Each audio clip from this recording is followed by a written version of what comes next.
Good morning. Here, I'm just gonna make it. Happy Father's Day.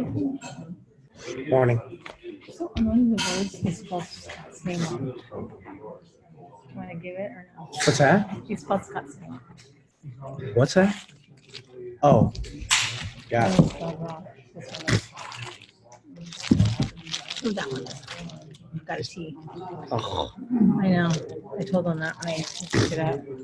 I don't know if you want to show it. I'll just get another one during the week. yeah, that's fine. Okay. And when I get it, I'll let him know to switch it up. Okay. What was your Father's Day? Horrible. I was sick like since Thursday. Oh, really? Yeah, not a good thing. Thank you for asking though.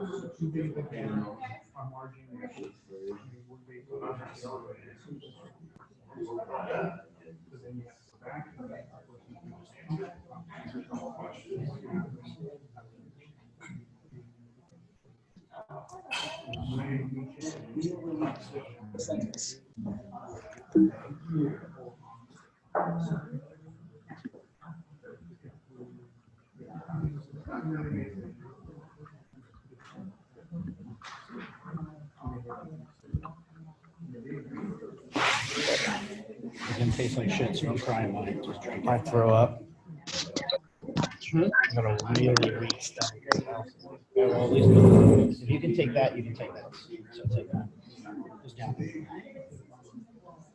Just fucking down it. Shut up.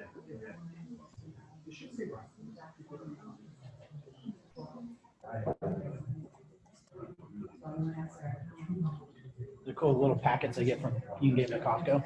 Comes in a little box. Yeah, it tastes good.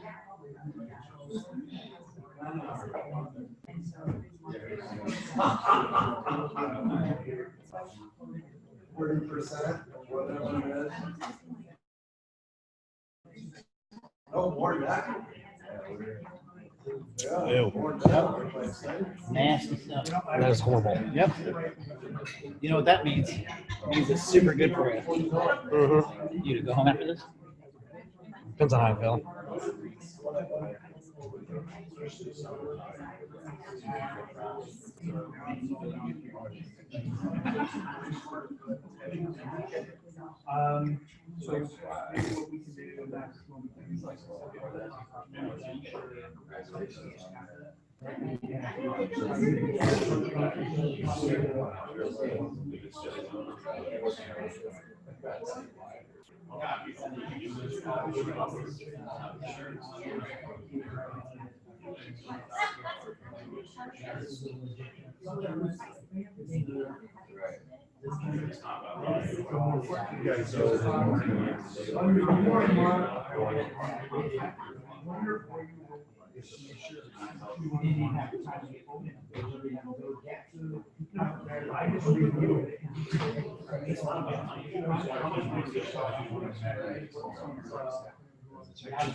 I know you're always coming over for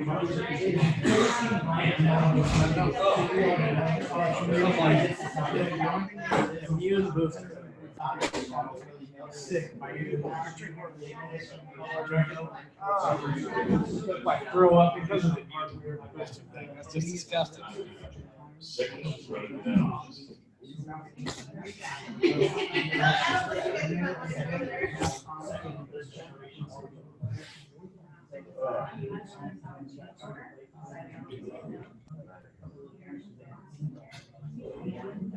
Good morning. Congratulations. On making it tomorrow.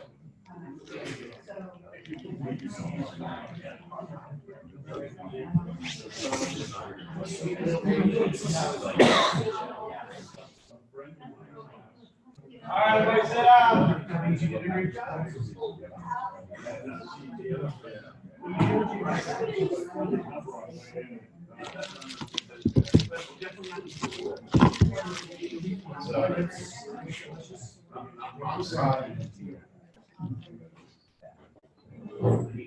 Picture with today's newspaper.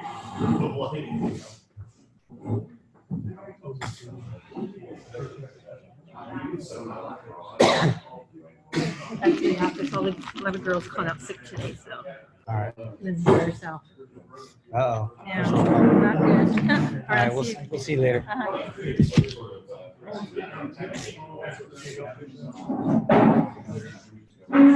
All right, good morning, everybody. Good morning. All right, one more time, just for energy. Good morning, everybody. Good morning. Perfect. So, real quick, we'll go through numbers. Mark's got a few things to go over with us, and then we'll get in today's message. So anyways, I've been sick for the last couple of days, so if I'm a little low on energy, my apologies. So I'm pushing through as, you know, just like you guys do. So thank you. So volume right now, we're at 693, 824. Closed at 30.7. RPLs at 33.82. Average sales 13.876. Rescissions at 8. That technically has a FTD in there, but and then financing, it's tough to tell because the weekend deals haven't gone in, so it looks that it offsets that number because we didn't write a lot of deals on Friday, Saturday, and Sunday that aren't entered into the aren't entered into the system yet, so it makes that number look skewed, but that number looks low. So if this number is low, this number, and this number are going to be low. So again, this generally dictates right here what all of these numbers actually go into. So if you're financing percentage and you're not concentrating on financing percentage as one of your key indicators, you'll be missing the boat because again, you're getting people to pay cash when they might not have enough cash to pay for it. So therefore you're going to get told no. You're going to be told basically it's too much money, all those different aspects onto it. You need to become a master at selling the payment, and then basically everything else will fall into line. So again, don't focus just on no interest. Don't focus on those little things. Focus on, again, selling the payment. Head off Mark Moore, 91,510. Good job, Mark. Ryan, hell of a good weekend, buddy. Appreciate you, 72. Came out like a firefighter with 2 arcs. Good job, buddy. Appreciate you. Way to make it happen. 40 or Mark Lance, 60,715. Got a couple self-kids in there too. Nice job, my man. Sean Critchie, 60,138. And Miss Cynthia at 60% closed. Good job. Dan at 50. Good job, my man. Ryan at 45. Mr. Mark Lance at 45. And then we had 7 at 33. Too many for me to name. So good job to the 7. You know who you are. What's that? Yeah. So there's a few of us dragging down, but for the most part, everyone else is doing pretty dang good. So, yeah. Yeah, he's out running. I have him out running a canvas lead this morning. He forgot to mark his schedule off on the morning, so figured I'd send him on a canvas lead this morning. With that said, before we move on, we give out May's Top Gun Award went to Sean Critchie.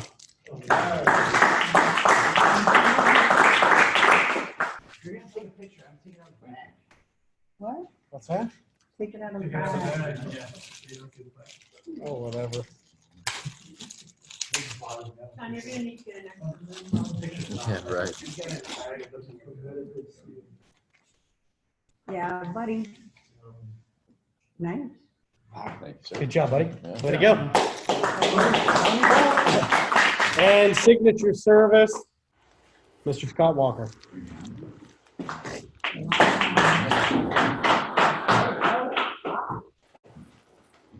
Just let you know that you're getting a brand new one because there's missing a date. Just let you know.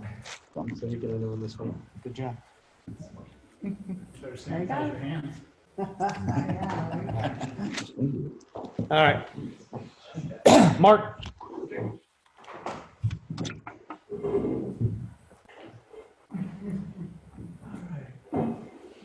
All right,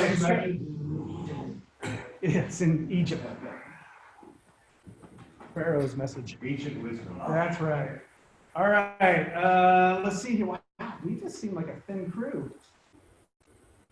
Oh, I've been on a diet. That's what I noticed. All right. Well, welcome everybody. Hope you guys had a good weekend.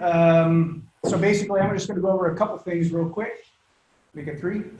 Customer service. There has been a change in personnel. So for many that knew Lucci, she is no longer with us.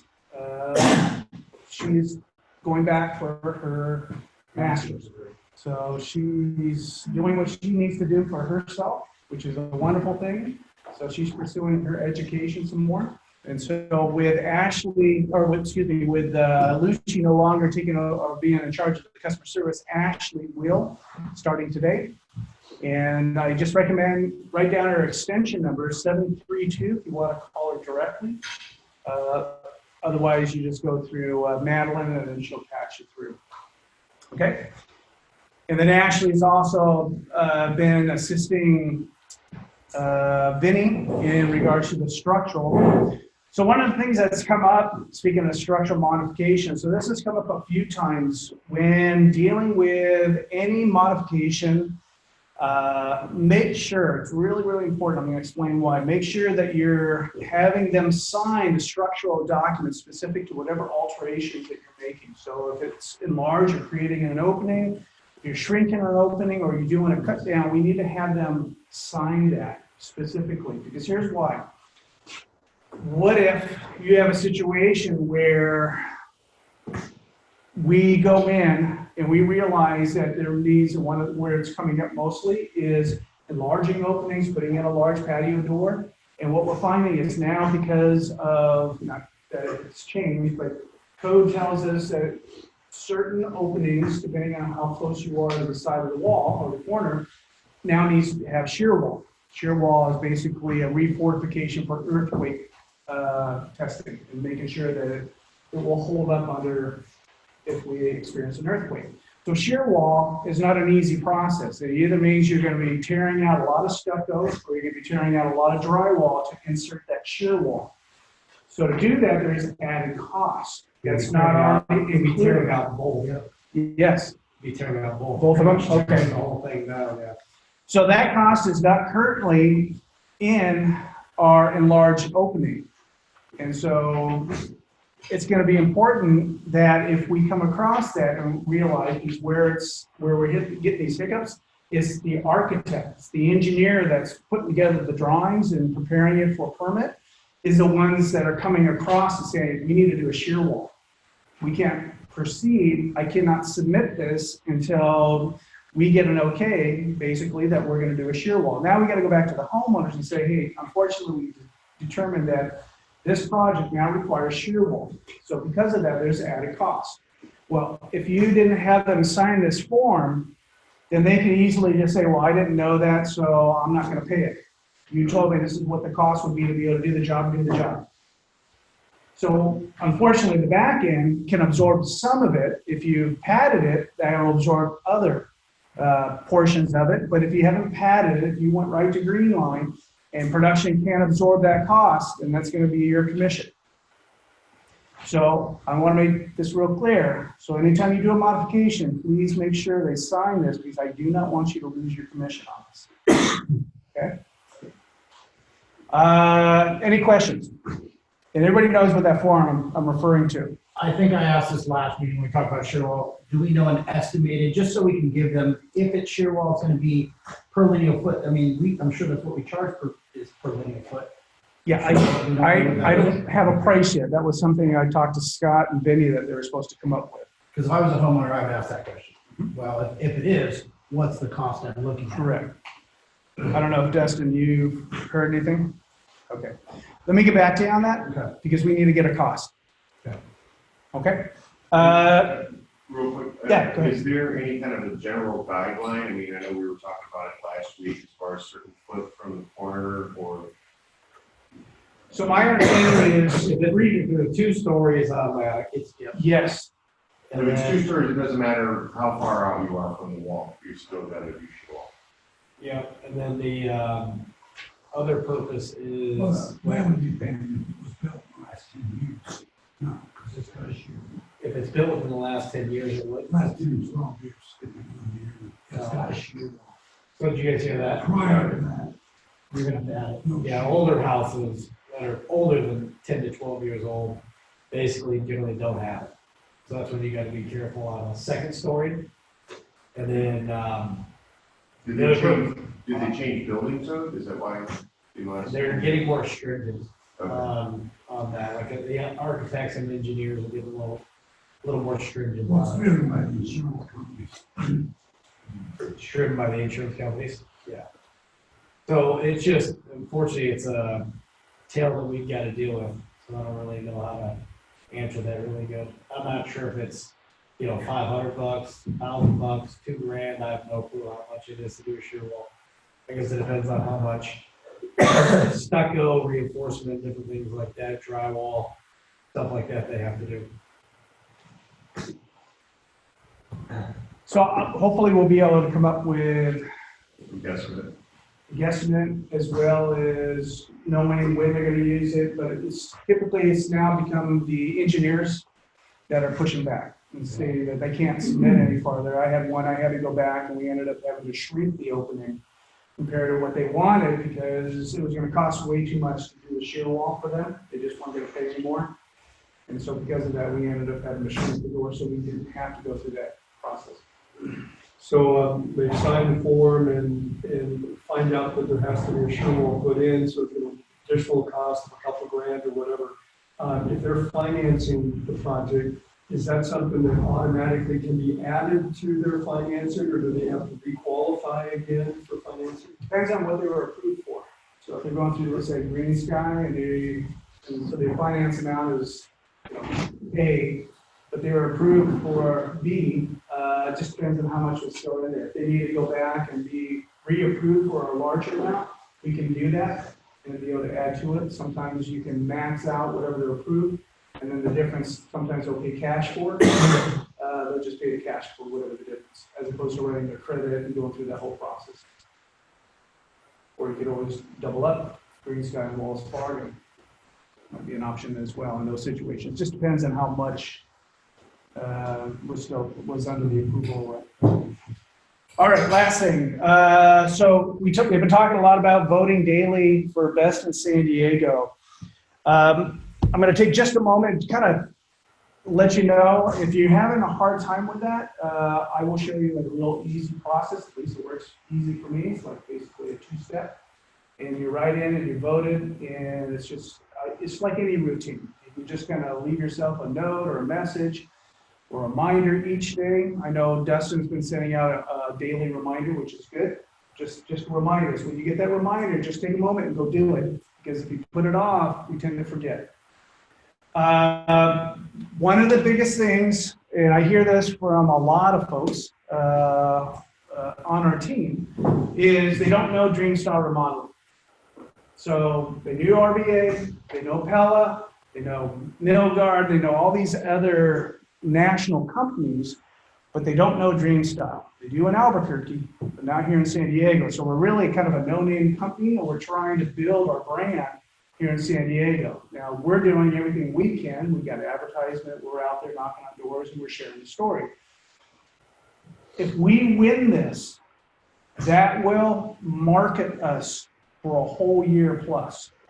Because now homeowners, when they're reviewing and they're looking for basically a home remodeling company, if we can win this, it's going to put our name highlighted as San Diego's best. So what better way for us to be able to get our name out in front of the public so that when you're stepping through the door, it's not about the jingle like it was with RBA. It's now about, oh, I remember seeing you. You guys are the best in San Diego for home improvement, window replacement, door replacement. That is what's gonna get us more business. We're gonna get more calls from the call center. I mean, so this is your opportunity. There's not a better situation where we can get the greatest marketing for our company and for our brand through this. So if you're not taking advantage of this opportunity, I say we win. Let's just do it. Let's just win this. Let's use this to our advantage. You can use multiple emails too. And you can, go ahead, Mike. But it's big enough deal that you drive by Scripps Hospital, you see off the 5 freeway, they have a banner that's probably 40 feet wide by 100 feet tall, hanging off the parking structure facing the freeway. It's that big of a deal. Yep.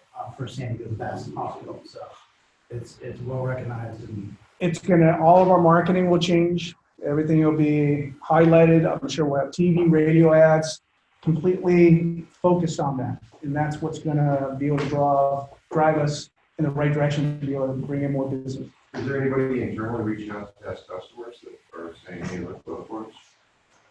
I don't know. We're trying to get, I know that marketing's helping us try to get all the affiliates, trying to help us do the same voting thing, and then even customers, you know, getting the customer to get online and go vote, are not exactly the easiest thing to go do, but we, you know, if we do it all internally here, we could make a pretty big sting. You know, 700 plus employees doing it, we could, you know, do some damage in a hurry. So it's just like any of those reality TV shows, you know, America's Got Talent, whatever. Same thing. We're not the only ones voting. So a lot of other companies that we're competing with, I'm sure they're going through the same thing. We just got to increase our numbers. We got to have more votes than they do to be able to win this. And so the more we do, so pass it on to your friends and family, encourage them to vote. You can send them out daily texts and say, hey, did you vote? So anyways, so that's it. That's all I have for now, and then I'll be back up in a little bit. You said there was an easy way. Oh, yeah, let me show you that real quick.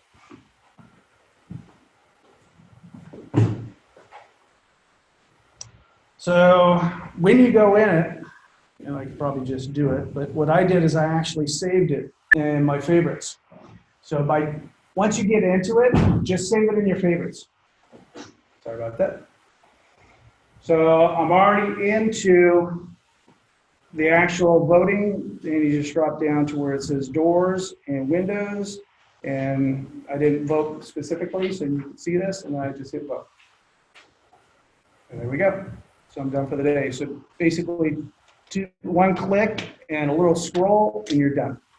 So all I did is, once you're at that moment, then you just go up here, I think it's this one right here, and then you can add to bookmark, add to favorites. I added it to favorites. And then it pulls right back up to this location, which brings me almost right to it. Other than the quick scroll, you're done. So it makes it really easy. So that'll save you having to go through the whole process from the email. Do you recommend that we not use our dream style email address? you can use Or does it all. make a difference? It don't make a difference. You can use your personal, use Dream Style, use as many as you want. So as soon as you send it, I sent you a link to sit down All right. and then just scroll down. So thank you for asking. I like it.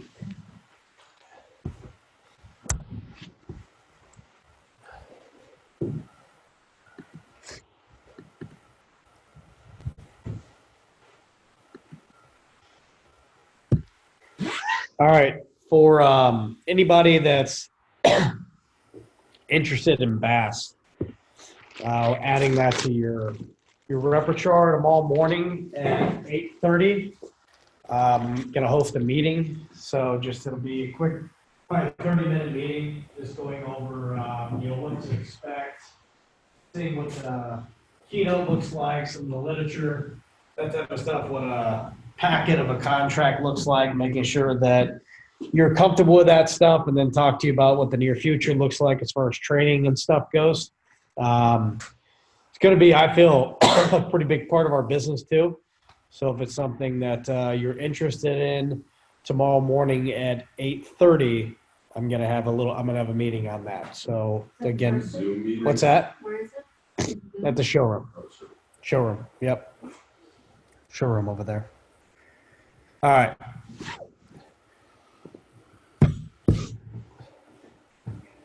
I'm motivated by fear. I hate being scared to do something. I started attacking things that I was scared of. Fear is not real. The only place that fear can exist is in our thoughts of the future. It is a product of our imagination, causing us to fear things that do not at present and may not ever exist. Fear is a choice.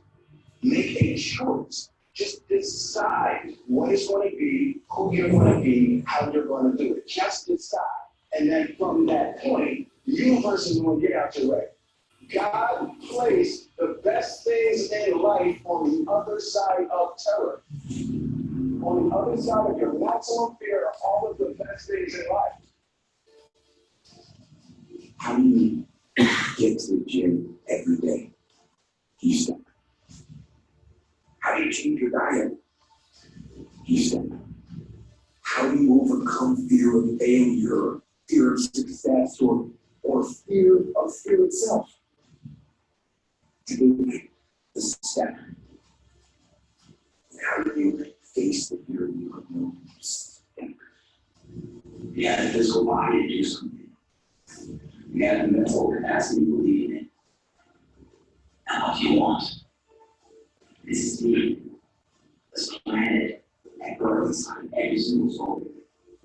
99% of people never let Steve Watson in anything. It's Charles Tribulations to learn. But even if that's Steve Watson or not, we all fall down to life. The question is, who gets that? You go after you know you have. If you lose at least you try. I fail. It's 10 times more than it's someone said, what if? Because what if never went to your team? When you guys find a fear, that fear will either create you or destroy you. Behind every fear is a person you want to be. Success is not a marathon weapon, it's ours. Success is one way through failures, through facing your fears, through falling down and getting back up. That's what creates a champion. Success is not define us, we define as success. Don't wait anymore, don't think anymore, don't plan anymore, don't contemplate anymore. Don't make any more excuses or justifications. Don't rationalize anything else. Instead, be aggressive. Take action. Now, the first step you need to take is just that. Step. It's not the first time I've ever played that one. I actually love that video. So when I brought it back, it reminded me of, things that, we're doing and doing well. It reminds me of things that we don't do well. On ride-alongs, one of the biggest things I noticed is, fear is a big thing to create fear. I think in our industry, the inspection is 90% of what will sell the whole job. I think if your inspection sucks, so does your presentation's irrelevant. If I can't build the need, the pain, the urgency in the inspection, the rest of it is basically just feel-good stuff. It's Band-Aids, right? And if we can't give a Band-Aid, we don't know how to basically bring it up. We don't know how to make their imagination run wild. It's hard to get them wrapped around spending that amount of money, right? What's going to cause them to come in today and spend 20, 30 grand on windows when they don't feel like they can afford it, but they need to have it done, right? What are you doing that's so much better? And how are you aiding that fear and putting that pain in stake to make them want to get better? What are you doing to turn the difference? What are you doing to turn the tide, make the difference? Are you making excuses for them? You know what? They just couldn't afford it. Well, why? Did you not sell the payment correctly? Did you not basically do a starter package the right way? Did you not put them in the vehicle that they needed to be successful? Or did you make an excuse to walk out the door and said you did everything you could do and you didn't? So I look at it as I don't feel sorry for anything or anybody because you get what you deserve when you negotiate correctly. And your negotiation starts in the inspection. And if you can't build pain and urgency, and one of the best ways to do that is fear, right? Because you gotta basically realize that the only reasons we walk in the house and we get shut down, or we don't do what we need to, maybe we're scared to try something new, we fear it because it might not work. Or if I basically do my presentation a little bit different, maybe it's not gonna work. Maybe if I do my presentation the same way and it didn't work that one time, if I do it again that way, it's not gonna work. You don't know that. For the most part, we gotta get strong at doing it. So we're gonna break into groups because fear pictures, there's two different sets of pictures you should have. There should be ones of before and afters, during those projects, right? Those tell a story. But there's got to be pictures you take of shit jobs. There's got to be ones, not on top of basically the beautiful after pictures, the doors, and all that other fun stuff. But shit jobs is what you got to take a picture of. I've made so much money. I have to tell you this off of one time it was our own company did the work. We went out and fixed it, and I took a picture of it, and I used it against everybody else thinking that it was ours. But it still made me a lot of money because at the end of the day, I knew we'd correct it, but it happens. So if you take pictures in there, or you walk into a house and you see something that's unique, or see something common, like this one picture right here, I can tell you, made me hundreds of thousands of dollars just from showing this one picture in a house. And this picture is nothing more than a piece of drywall that you can see the tape bubbling out. And I've given this to almost everybody, but if you don't use it, it's worthless. But why would I show a picture of drywall on the inside below the window? Why would that be relevant? Leaking. Let me ask you, what's the purpose? Fear. Because the fear of what can happen if they do the wrong installation. No. Could be that, could be, what else? Actually, it could be that, if they did that moving forward, but then that would be on the starter pack, on the correcting it, right? What would be getting them to do something? Because we got to get them to agree to do something before they go to fix it in the right installation or wrong installation. Getting them to take ownership that is happening in their house. Got to get them to take ownership, right? If you see a crack in the stucco, wet finds its way to dry, right? A wet always finds its way to dry. You take that. So again, if there's a cracks in the stucco, and you walk out and see cracks in the stucco, wet finds its way to dry eventually. It's not going to take too long before you start seeing that drywall tape come. Remember, if you see drywall tape on the inside, that didn't just start happening. That's been dripping and bleeding for how long before you actually saw that tape come through? You got to fix that. Stuff's been festering and basically all kinds of stuff. Not to mention, you're in a habitat right through there from some word I'm not able to tell you, which is caused by warm, moist, dark areas, right? So when we look at that aspect, we got to find ways to make it make sense. We got to find ways to make it hurt. Why do fear pictures help? Because people are mostly visual. They are. And boys are always visual. Can I share something with you? Doing ride-alongs, I hear a lot of people tell a lot of stories and tell them some of the experiences and tell them what's going wrong, right? But they don't show them what could go wrong. If you just say it, and you're not an audio learner, remember there's visual, audio, and kinesthetic, these touch and feel. If I'm a visual learner and you're trying to tell me auditory, I'm not going to remember. I'm not going to remember any damn thing you're saying. I'm not going to pick up what you're putting down, right? If I'm a visual learner, I need to see pictures because I can't truly understand until I see a mess like this happening. And say, unfortunately, I don't think your windows are far behind with what you're looking at right back through here. If you got into this, how much more do you think that would add to the cost of the window? We're not just talking about a window anymore. We're talking about the window and the knee wall itself. You want to get to it before it gets to that point, don't you? Right now, it looks like we're okay. But from the looks of what outside's happening, I'm sure if we don't get to it, basically, that you know, if it's not already started, we're gonna start seeing.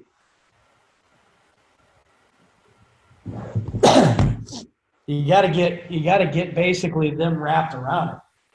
Remember, if a majority of your people are visual, and you're not teaching them the way that they learn, then that's your fault. You're being a bad teacher. Right? If they're kinesthetic and you don't put a window on the table, let them touch and feel and operate the window or put stuff inside their hands, you're not giving them the fair chance they are to learn, to touch, to feel, to observe. So again, we look at that stuff, you got to make sure we're putting it in a place where we're going to be successful. How do these increase or could increase your results? Think about it. You used it every single house. One of my favorite lines was to do like this. I'd walk in and I'm like, oh my gosh, guys. Hey, Dustin with, well, at that point, Dustin with Dreamstar and Molly, how you doing today? Good. I'd walk in, I'd say, hey, can I share something with you? But, those poor people in the last house I was at, they had some challenges going on through here, and I just felt so bad for them. Look at this. And I said, holy crap. I said, yeah, it was so bad. I mean, oh my God, the windows were like the point where they put new windows in and they were leaking and da-da-da-da-da. I'd go through and I'd tell a story to get them all wrapped around, and it would get them locked into the presentation. Like, shit, what if that's happening in my house? But it's one of those things I did right when I first walked in so I could strike fear and become the expert. Because again, I was trying to make sure that they knew what I was talking about, and I made them feel someone else's pain. Because the picture allowed me to do that, not just my words. If I just told them, oh, you wouldn't be in the last house I came out, and oh my God, they had this, that, they stopped listening. Right? Because if all you're doing is yapping, that's diarrhea of the mouth, right? But showing pictures and details, then they want to listen while they're looking at the picture. They're like, oh my God. Wow. What did you say? That happened down here? Then suddenly you got them asking questions and they get a hell of a lot more engaged. So what I want you to do real quick, I want you guys, Mark, you can count them off. You guys get into some groups. I want you to pick out your top 3 fear pictures. You can pick out more if you want to, but I say if you have 3 fear pictures that you can get out of today's meeting that you can take into a house with you and start using frequently, if not almost every time, that's what I want. That's what I want from today. I promise you, this one thing right here will make a major difference, but you gotta know how to use them. Go over that when we find them after we get together. Yeah. Like how they're inserted into our presentation. Yep. After you guys find them, you tell me what you would say, and then I'll tell you what I would say different. Okay? All right, perfect. Mark, count them off. Okay. Why don't we have Ryan, Mark, Dan, and JC? Group 2, Dustin, can you put us Yes. in a group? 3 will be. The iPad in the Yes. group so we can listen? Sean. Perfect. Yeah, just-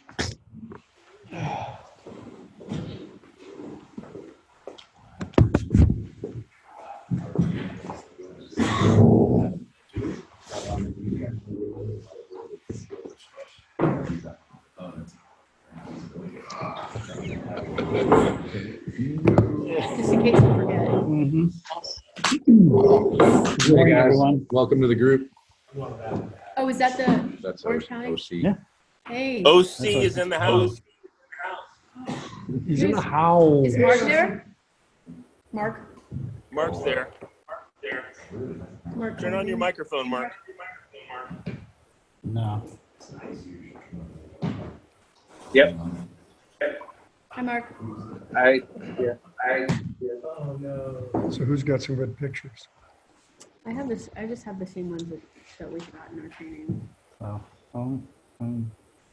I built a retrofit window problem album. Did you? Basically that's the same as Dustin's right Yeah. there. Oh, That's a good example of what could happen.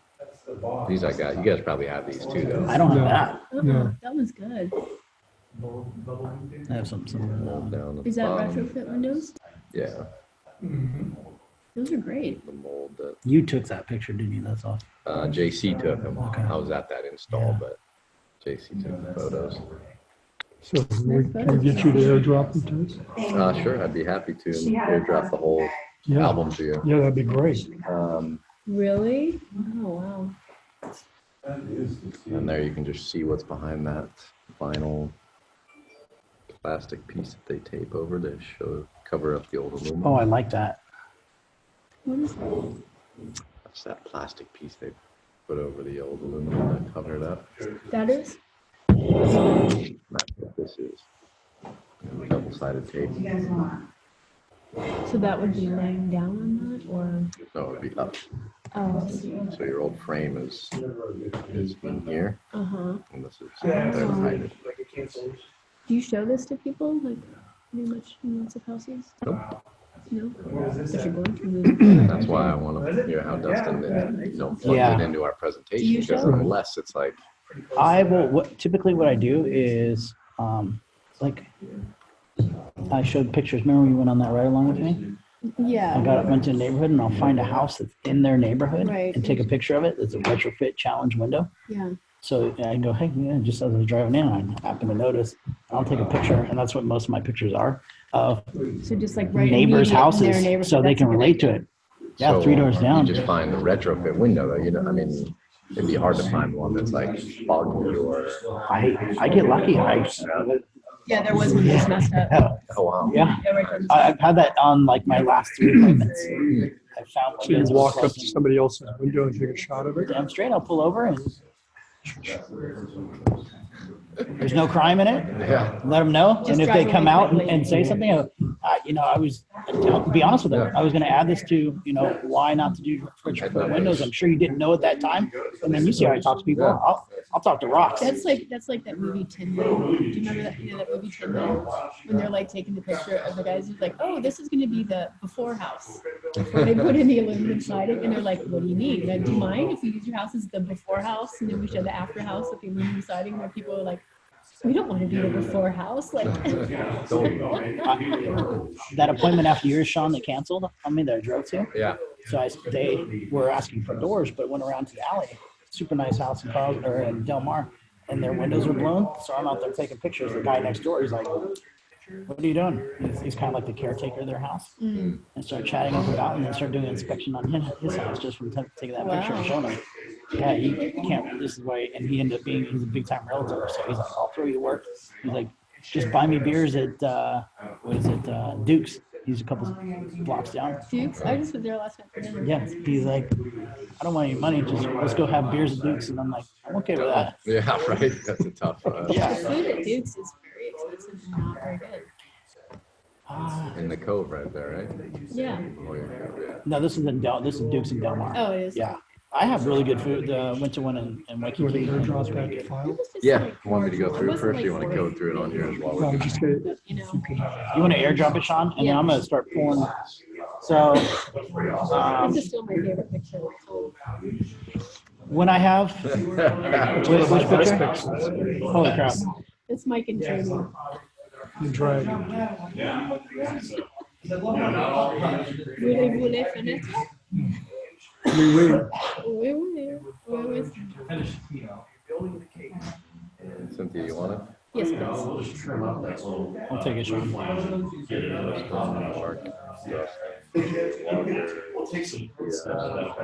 Mike, Dustin, Where is Mike Pierce. There you go. So then we edit it See to your make our iPad here, own. Mike. What's it? Do you know what it's named?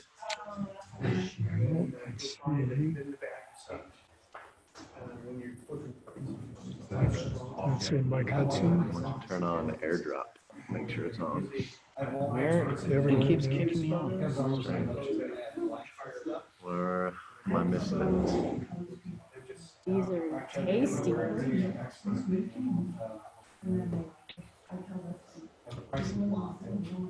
So what do you got, Mike? Are the ones there at the end like the new ones? Hey, good guess. So And then, you know what, if you guys, I have this come up a lot, like how do I make an album after somebody airdrops me something, you know? go into your pictures and then say create an album. Like if I just, oops, like all these, I just selected. Like this one, I took this was last week, a neighbor's house, and they were big on energy efficiency. And I said, how energy efficient do you think that window is? Because they can't caulk the bottom of it. See that huge gap is in between that window? So that new window, sitting on top of the old window, and leaving the aluminum in there, we know that heats it up. And talked about bugs and everything else going through there. And is that when that's Kind of like that. Holy cow. So what'd they do? Put wood trim around it? Yeah. So I haven't used this before, but I would say in this situation, so if you're gonna just glue something to the side of your house, whereas this trim has been glued and nailed, how do you think just glue is gonna hold up compared to this? Yeah. Maybe the time, Sean, at the beginning, I don't know if we do it during the inspection, but if we were going to do it presentation-wise, 80% of contractors fail within the first 2 years. And let me kind of share with you why. It's prevalent in the window and door industry. Right. When things like this start, showing pictures like you, not this one, but like you have, people have the challenges that retrofit windows do. You're basically renting windows. They fold up before you actually can before you get to use that warranty they have. I don't know if you guys have these. Do you have these ones where it's showing how the retrofit is installed? Like it's leaving the frame there? Yeah. You have that? Then sticking the caulking on? I tell people just, if you're going to retrofit windows, you might as well do it yourself. I say that. Look how easy it is. I have a 40-second video that. Do you really? Oh, yeah. This was a house in St. Lucie I actually went to. Spring failure. That was when I used to talk smoke about the glazing beads, glazing strips. That we now have? That mine are all destroyed on my sample.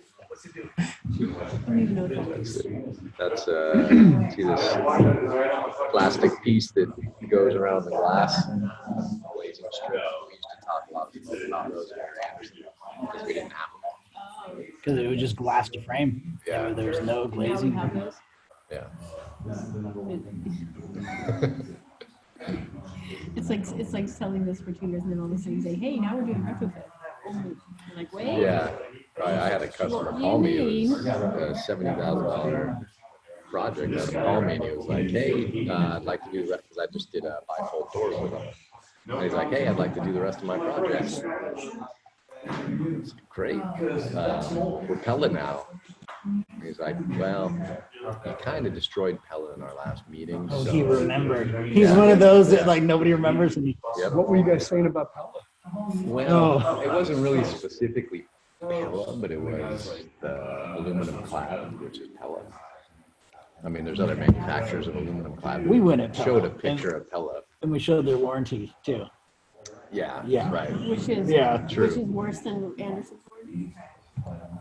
I mean, well, so he called me out, and I was like, well, nice knowing you. Did you give him the number of the Anderson reps in your neighborhood? I was like, let me see if there's something I can do. There was nothing I could do. So. Well, you could have done say, look, and you'd said this the other day. 80% of the project is how you install the product. And he was no. Yeah. I mean, he called me out. Yeah. I mean, he called me out. He's like, talk smoke about Pella, and now you're gonna try to sell me Pella? No. So I was like, yeah, I don't like it.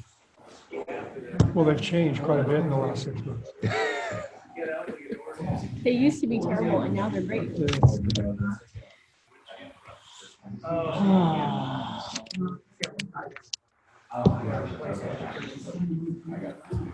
So who just sent out the last batch of windows?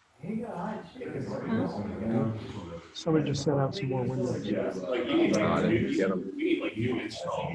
Maybe there was somebody at another table Yeah, that didn't know who mine was. Mine just listed an iPad. Probably you got them. I'm gonna get Are any good ones? I don't know. Let's see.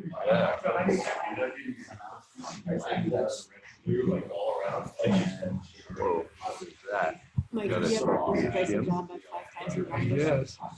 I knew you did it last night when I saw it. That's why I didn't even like on it because I'm like, there's no way she got I knew it when I was in Fit the or job. something.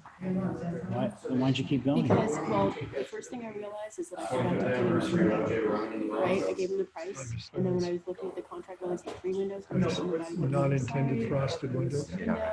We went through this whole thing, they were unhappy about it, and it was gonna be $2,000 more, but we went through the whole thing. Looks like some kind of a science We did fiction everything, movie. and then, The I attack was of getting ready to the, sign it, I'm like, oh the my God, mold this is cool. We might people. as well.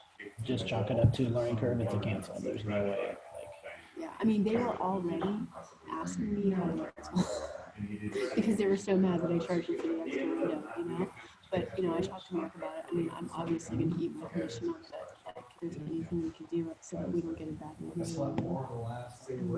what you just is be honest. This is a fairly new program. I'm fairly I new. told them all that shit already. What happened? You charged them, oh, that was when you talked. Well, I didn't know it. Oh, gosh, never mind. I know that. I looked at it last night. There's no way she can get. They were gonna do Google and then they wanted so I sold them 30 windows, and then when I was going to the contractor, I was like, one of the windows, like, there was only 3 and so I think it's like, I'm so sorry, I looked at the windows, we sold them on for $2,000 more, they were already passed. And then I realized that this last word, and that was gonna be another $5,000 after discount. after discount. So wait, you sold them on 3 windows and Three windows an compass. and an Oh, man. Yeah, there's no way So around that one. I changed it to 4 windows and I didn't use the glass. Right. But they still are gonna, and so I didn't know what to do. I was trying to what do I do? Do I tell them now that I'm sorry, I screwed up again? And then they were already so upset and already working through it. But they were so adamant about so asking how their consulting costs work. When I left, I'm kind of hoping they just kept it. I woke up this morning, I was like, please cancel, so I don't have to deal with this. Yeah, right. So that's what we're gonna do, we're talking about, we're gonna see. Oh, if they cancel. And if they don't, then When's the measuring appointment set up? I wasn't able to get, are you guys able to measure people like a weekend server? I never can. I mean, I just Yeah, sent them a note. I couldn't even reach anybody during the I day. text. What's helpful? I text John ahead I of called him, time. but he never answered. I know, but I give him I'm like 5-minute warning. And if he's not available, every single time, and it's usually a 10, 15-minute warning, but let me know to get your iPad fired up. We're making an appointment, and typically it works. I just like, I'll move, but you didn't, it's not only do you not, it says you can't even leave a message, it just like rings and rings. With this phone. So this is basically flat down, correct? And after just want to make sure. Hey, Sean, did you see that? No. 92 combined. Yeah, four games, Yeah, 4 game series, 92 combined. new record. Like a record. Was it really? Yeah, 4 games. They scored 92 runs between the 2 Like, have you ever teams. had like a major? None of the games were there less than 10 runs scored. No, I'm not very detailed. Like both teams. Both teams. And I pad my jobs. Amazing, yeah, right? So as you're building the story. I mean, 2 of the games, the I've Padres were down like 4 or more I've just runs never in the gotten 9th inning. this big. I actually knew, I realized at the house, I just, at that point, I felt like, I'm just gonna get the hell out There's of here. no Yeah. lead safe in Coors Field. I'll say sorry in an email. like, because they were all so Right, so anyway, you're going, and they felt you're like showing it was with these, Sean, and these were saying that. That's that vinyl strip that they use to cover up the old aluminum. So basically, there's just a giant gap back there. So when they do that, So that's a gap. First thing I woke up Again, this morning, that somebody opened that up, Because you want showed to me, do I a good wouldn't job. know that You there want to- wasn't I supposed get to it. be. And so I'm gonna tell them that there's not supposed to be a gap. well, just asking what with our friends, right? And all of a sudden, like, you want to say, I mean, hole back there. I mean, how is that helping? right? Their baby switch. You know, what's going on up there? You're just covering up. So, That happened to Nick That's the yesterday, same, right? that's the So same he had thing. He had a window he didn't include. So you're not gonna, don't, it Yeah, happens. well, it was a double whammy on this one. So I didn't include it and I didn't re-talk. Because, like, when you go and re-talk the price, when you go back and forth between them, you have to go through every So window back again, there, right? your phraseology, what you say, what you Door, show, if we talk about picture back like to the this. windows, but the door, defaulted back to buying. These And were even when I was doing it, I was retrofit windows in. I was a little worried. Started I was thinking like, right no, after that, it's why so didn't hard to they see go them. down? They were so bad. And these are brand new windows.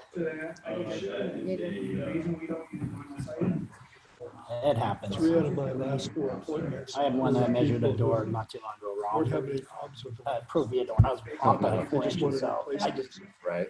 I put it wrong. I don't know how I For did the it. reasons, one, because they And just bought the I house. ended up with $10,000 deal, and I said, I'm not coming back. Because I padded it, and still Interior it of was the house, not padded and they enough. just replaced everything. I said, So we had to must place take my the commission. commission. Yeah. It depends. It depends on the client. The other one was, you just want to How I replace the feel about it. sliding glass door. I never have a set French doors, amount. and move those windows I mean, and these make people, like, French they, doors first of all, they're a over where there Mexican was just family, they windows live in a now bad neighborhood. and make You them know, into French doors. I can't even believe they wanted to do Inferno in the first place. But anything But like wrong when with I, it, because they were really they worried just about didn't price like it. and all They that, liked you the know, look, wanted a so, different look. but, you know, when they started being That's interested why in Inferno, I started over telling them, and then they would turn His wife didn't show up.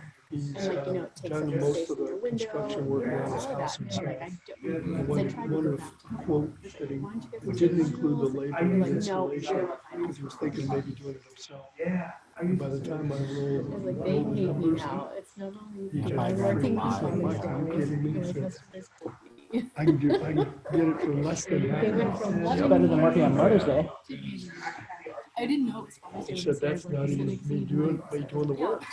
Yeah. And then my kids were like, what? Like, some people was home by So it's like, themselves because all like the I said, I'm sure I could have done a better job, but yeah, I so don't think it was bad. gonna change that. I was already like kind of bummed. I So this one right here, what's this one say? So what I did is I asked. seal failure. Well, you know, I learned. And so I will. You live and learn. Where's the picture seeing Mark said seal to make failure? sure Yeah, you see, oh yeah, line, like frosted window and out. It's not supposed to be frosted. No, but What's causing those? as I'm building it, Seal You're failure. just making sure. Forty. Triple I go over, I doubt myself constantly, so I go over my project a lot. I'll go out to the car, I'm Yeah, I like, understand the geez, when I'm building it, yeah. moisture Really? going. Yeah, I look at it, I go all the way, I'll build it, and then I'll price presentation it, so I know it's coming up, so I can look at it, so I know what's coming, so when I gauge, what is it, if it's not 265, what more is it, 175? Going to an amount that I know, just by dropping the payments, I can do it.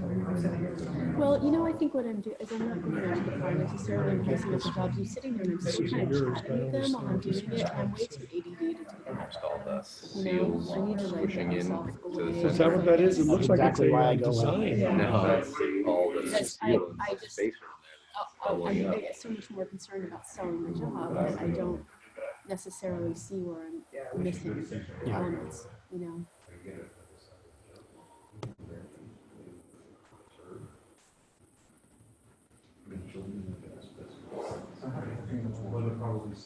So what you do is just hit, top of the corner to fucking. Every photo that's.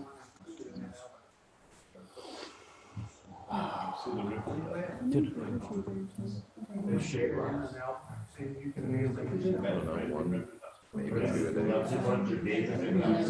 How many what? I'm gonna have it canceled. Today I have two. I have one in IB and then I have one in Oceanside, so that's gonna be a trek from IB to Oceanside. And then I want to keep. I don't know why they send me to Chula Vista and you or Sean up to Oceanside. It's like, you know what? Why do they do that?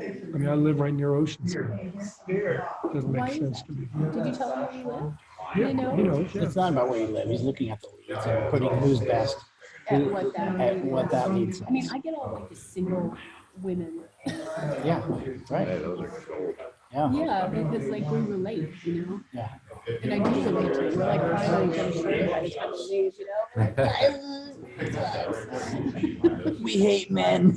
it's so hard to do this by ourselves.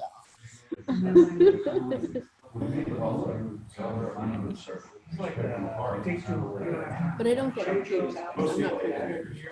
not confident.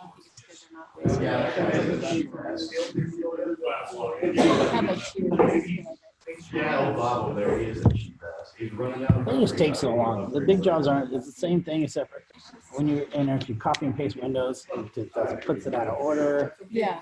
Yeah, if you go to I then stopped caring about the order a while ago. I put in really good notes, and I'm really bad. I'm gonna be honest. I'm bad at stickering. And I talk to the project manager like, your notes are great, but some of your jobs you need a sticker. Right.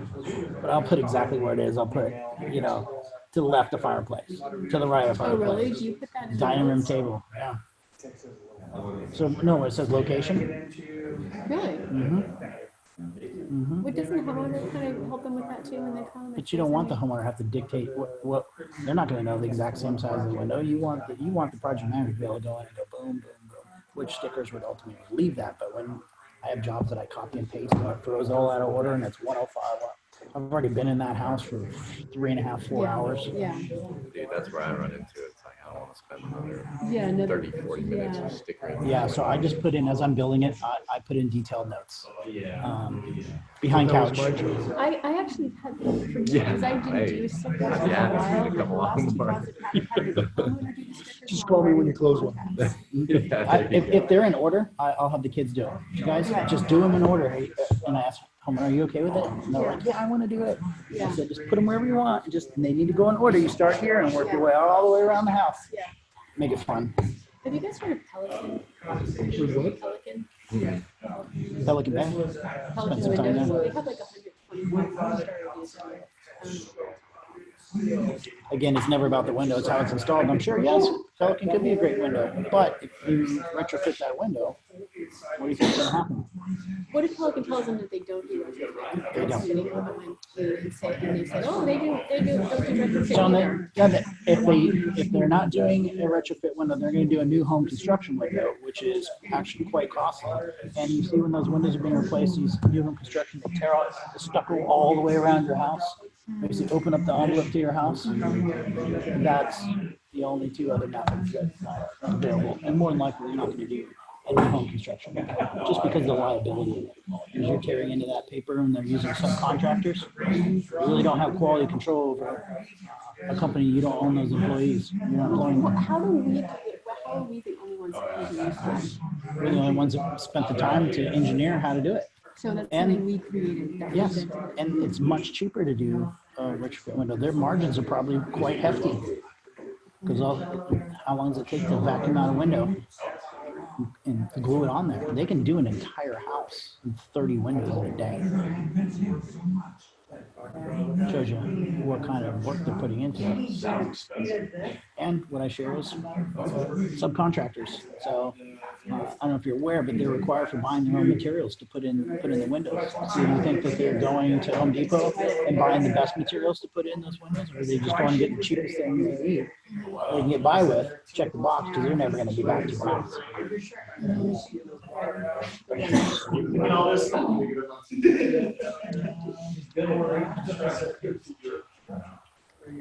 I love this one, Sean. Leading on the pictures. I don't need. Bringing up some space on the side. This one's awesome. This window failed so bad, we ended up having to pull everything You off ever the wonder what would exterior. happen? Like Yeah. remember that when you just rode along, it was like, it's not, hasn't happened yet. Well, Yeah. who cares? I should have shown that picture. Yeah. Yeah, I'm still trying to, I'm not really good at this right now. I was good with showing pictures, and I've gotten off balance with this change.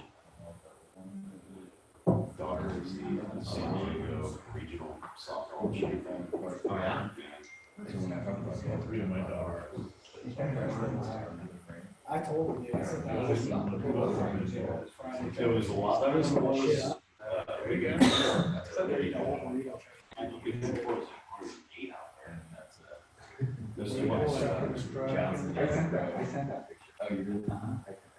They win.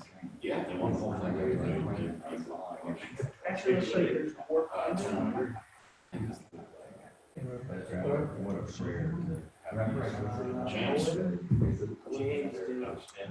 So I'm bummed about that bathroom. What's that? Bummed about the bathroom meeting tomorrow. right during a meeting I have every month. I'm sure based upon who you are, Sean, I mean, Dustin would be more than happy to give you. Yeah, I have a self gen tomorrow at 8:15. I figured 8:15 on Tuesday, I'm good.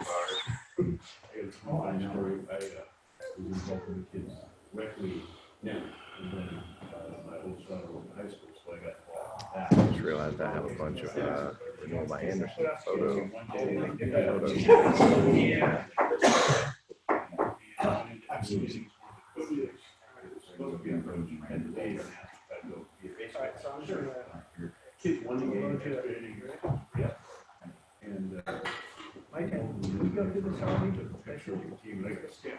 There's a good one. One door, 27 grand. All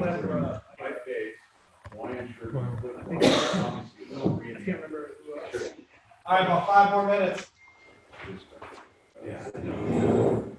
I got it. Which 3 photos do you want to use? Okay, definitely the one where we tore apart the whole wall. Okay. Okay, let's see. I want to look at. So I'm exporting yours into mine. Let's see.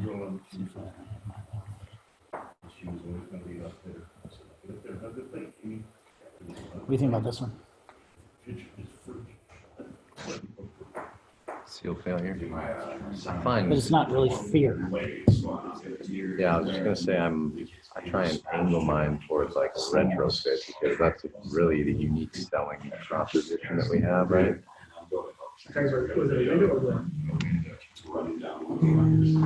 I'm always a fan of this one. Mm-hmm. Breathing health issues. This is Michael. Hi, Kate. How are you? Good. Yeah, sure. Why not? You sent me a voicemail and asked me to give you a call because some adults told you to call me. And I believe that what it has to do with is Erica and Jeremy Beal. We went out there. I guess we did. I believe it's at the kitchen window.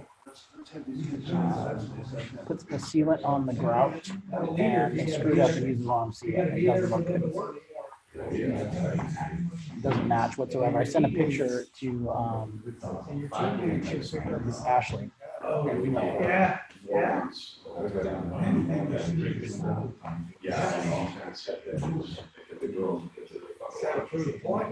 I don't either.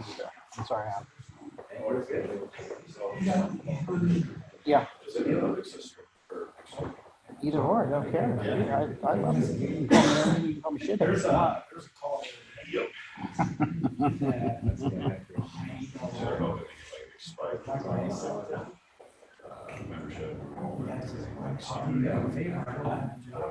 No worries. Thank you. Bye. Perfectly good sliding glass door to be switched to a French door and to get those other windows switched to a French door. Hogan Provia, which is going to be 35 grand. And you wouldn't have Wasn't even close. Not even close. I mean, he couldn't get me out of there fast enough. I mean, to his credit, he was polite and nice, not rude, but he just sort of liked us. Not even in the ballpark. So this is somebody who just,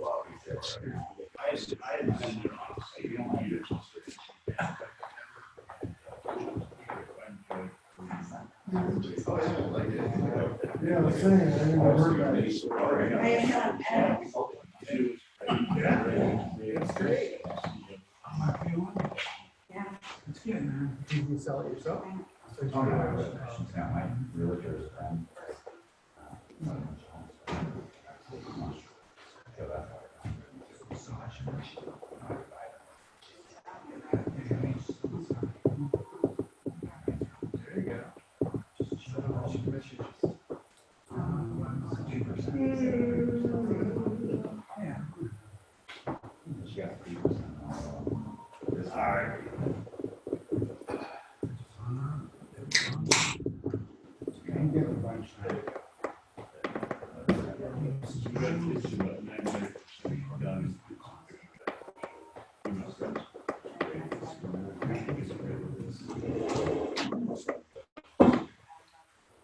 call from the call there. Generally not good.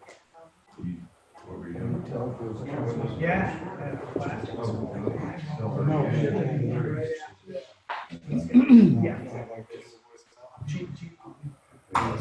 Issues.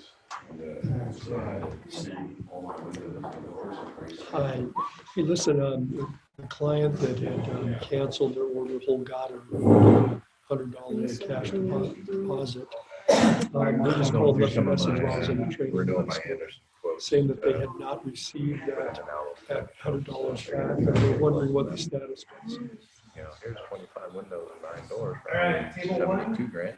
124 after the initial discount. They're saying that we're out of line. This was back. This was over a year ago. Were you guys able to share? Super, good. I'll let her know that someone will put you in contact. Thanks so much. But if people are saying, hey, they're way out of line, then I can show this album. He's just drops them to you. So one person, whoever's got the video, or whoever's got those, whoever's something you want to share. You know, trying to do different emails for the voting thing, but it recognizes it from when you do municipal. Yeah, use your iPad or your Yeah, phone. use a different one. Yeah.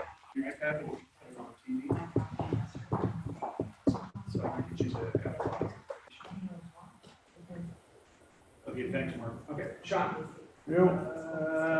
Who's gonna present on your side? I can do it. Okay.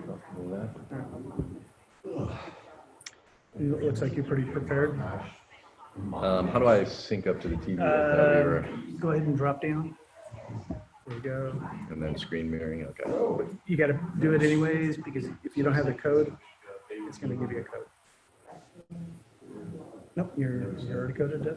Good. So you're all set. You want to go first? And I'll let Sure. table one. Okay. I'm going to have Sean go first, and then we'll go back to you guys. 1, 2. It's the third one we're going to use.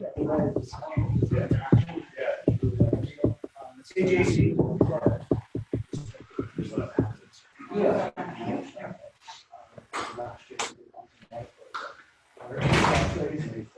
We're gonna get started. Wait till we're.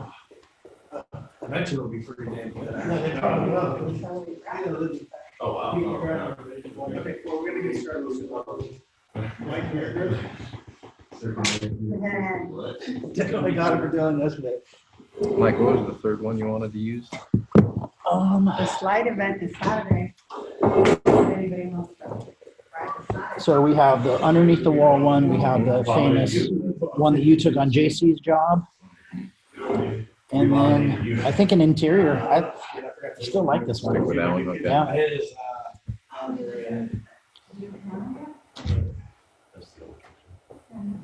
What I did take is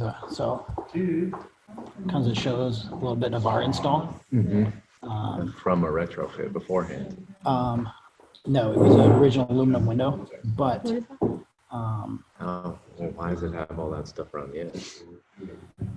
that's our pellet tape. That's the window going in, that's the foam around it.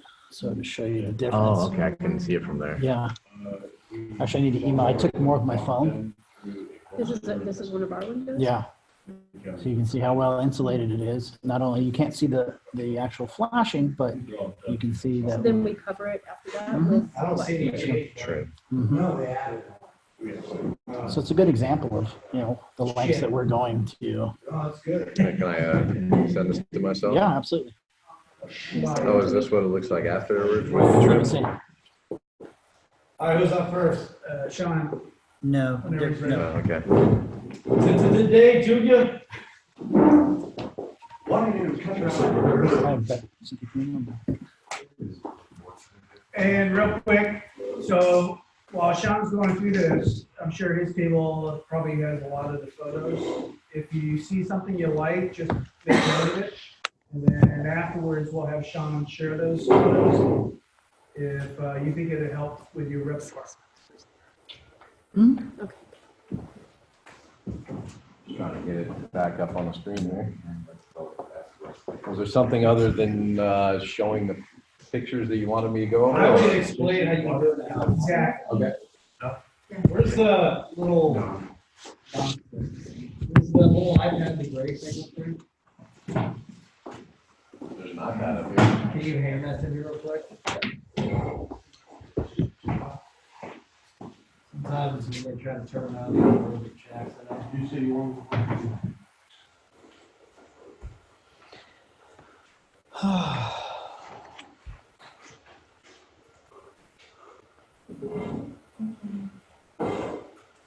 No, it's still kind of a little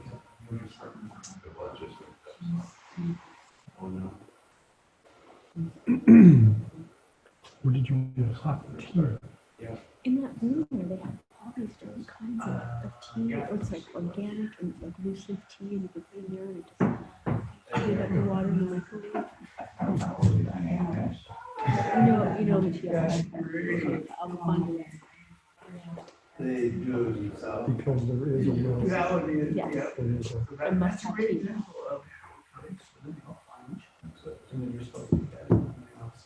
So this was the first window our first picture we picked out. Basically, Mr. and Mrs. Homeowner, you said that what could possibly go wrong if you have a leak, it's not gonna be that bad. Well, how much more do you think this would cost if something like this happened? And then ask him if the retrofit cost is worth it then to prevent this. And there's a lot of different ways you could go with this.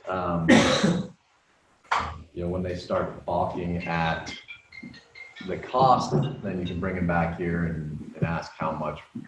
Do it right the first time, risk having something that you have to pay for twice. Hey, can I tell you a little more about that picture real quick? Yeah. Can you drop it? It's, see that band board right there, how the band board's rotten, that's that board on the bottom, right there. That band board's rotten, that's what's holding the floor joists and stuff in. And you see all the little holes in the insulation? We tore the masonry siding off the house, snakes were flying out of that. Oh, geez. Snakes? There was literally like 20 of them that flew out of the wall because they harbored up because it was moist and dark. So they started living inside the walls is what they did. You got a picture of that? Dan, I don't see you open. Tore the siding off, and basically the snakes were I'm trying to share it. flying It's out. not open. And then it cost an additional because they had to jack the house up on one side. There you of go. it. So it cost them $5 grand to jack it up and another basically $4 grand to fix it. So $9 grand to fix the damage that happened on the house, not including the window. So, and you would attribute that because there was no proper flashing done. And I guess how would you explain what attributed that giant disaster to the window See, install? new window plus bad installation equals bad window. So what happened is they put the new window back inside that opening, thinking it was gonna fix. They wrapped all the old trim around there in what they call vinyl coat aluminum. And eventually, what had happened is that it absorbed so much moisture like a wet rag that it just kept coming down inside of the wall. And then it got worse and continued as it got worse. And over the years, as you see, it rotted all the way back down into it. So now where it's in the floor joists and everything else. We fit it. We had to actually sister in the floor joists because we had to put a new floor joist in the side of it and lag it through to make sure that the floor was stable enough. Even the floor itself was giving out because the window got so bad and did that much damage, and dissatisfaction and destruction of the house. Was that here? What's that? Was No. that? It was. No, but I've used that in every city I've ever been into. So they replaced this or was this like a full frame installation when they did this with the replacement window? Yeah. And then they came in and just put that, but they just inserted that window in the old frame. Didn't fix anything. So this is. That's a window window, by the way. Okay. You don't have a picture of before they took the siding off there? I do actually. I'd have to find it. What it looked like from the outside, yeah, that would be kind of different. Probably didn't look as Stark bad. difference between what they. All you can do is say they tore all the stucco off, and here's what we found when they tore the stucco off. It's just basically, what happens is, and I've made an art of this, is using pictures to tell up stories. You get them wrapped around the stories, and the customer gets bought into the story, and they get drawn into the picture. Yeah, see all those holes in there? Those are like snakes flying out of that thing. It was so gross. Where? Yeah, see that? Right here, right here, right here, right here, right here, right here, right here, right here. They're sitting there literally festering inside of that wall. Were they big, like how big? Oh, some of them were like big, some of them were like little. It was disgusting. It was like Did you get any pictures of that? No, I ran. I That wasn't would've been sticking. a great video. I wasn't sticking around. Yeah, I'm not You're like all over. Yeah, I was right. So this was basically an insert into the old frame, and they didn't do anything other than slide this old, No, that's right. this new That's frame right. into the old, and that was it. If the new window doesn't do what you need it to do, it doesn't matter who sells it, how much, how little this, would you agree? That basically is where that statement came from. That house right through there is living proof. That was in a bathroom too, but it's not, that's just the toilet, which is what you can see in the back of it, is setting up to the back of it. And it wasn't a toilet leak, it was all from the window coming down. So we literally had to tear it all down.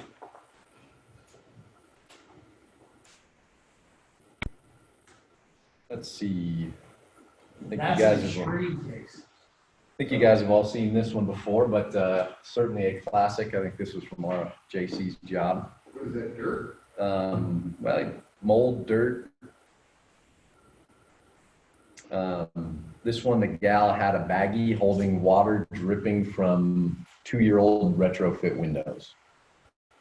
So again, you know, Mr. and Mrs. homeowner, someone's going to come in and glue to your stucco that's undulating on the outside of that old aluminum frame. How can you be sure that all that caulking is even touching all of your stucco? You know, and those extra gaps, what do you think they're going to do to fill those gaps? Oh, they're going to put, I don't know, more caulking. Okay, do you think that's a good way to solve that problem when you have a gap, is just add more glue? Is that a permanent solution to you? Oftentimes when they go ahead and do this, that caulking doesn't even hit everywhere on that stucco. So you're going to have holes, and that's what ended up happening here. Do you think that's going to be something you want to roll the dice on with the retrofit window? For your 5-year-old daughter's bedroom? Right. I talk about too, the window moving, so it's constantly in motion, or even vinyl does, plastic does, when it heats up, it constantly flex or moves, when you think it does that caulking, as it rubs up against that harsh, that stucco, basically sandpaper, how long do you think that caulking's gonna last? Just like your bathtub, every year or so, you guys recall your bathtub, imagine outside. There we go. I mean, we chose this one, but since Dustin's already gone over it, maybe something, I kind of like this one, because you can say, look, I really try and focus on the retrofit aspect. So, if you're going to retrofit a window to your house and they're just going to glue it to the side of your house, here we have a situation where there was a glue flange glued, but not only that, the trim was nailed on top of that.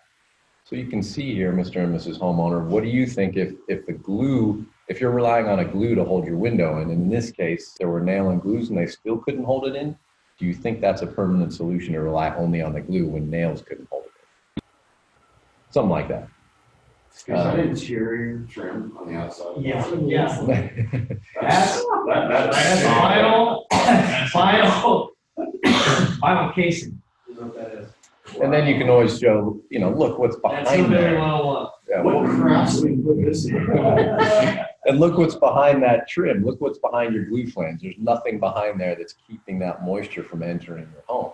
You think you want, how do you think that's going to solve the problems that we went over? That's the vision of America's new window. Otherwise known as American vision.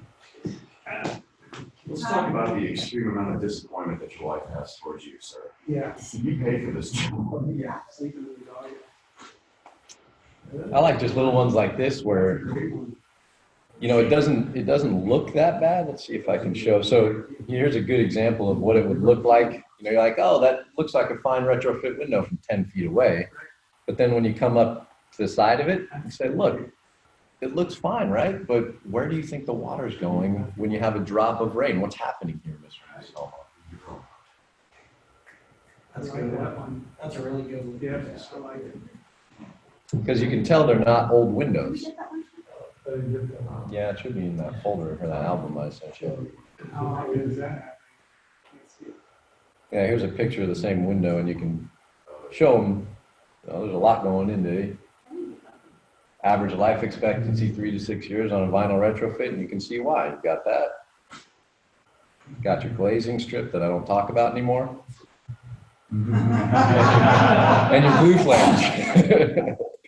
And your glue flange that's sticking out, that's clearly been glued by a 4-year-old.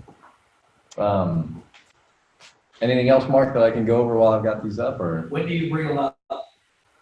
so I don't really that much, unfortunately, and that's why I wanted to find out when I can start incorporating that, because I've brought them up in the past when it's been a conversation point, but I haven't inserted it into my presentation like strategically, and that's where I was hoping to be able to do that, because we can, 90% I'd say we're talking about failures, Three but places you can go.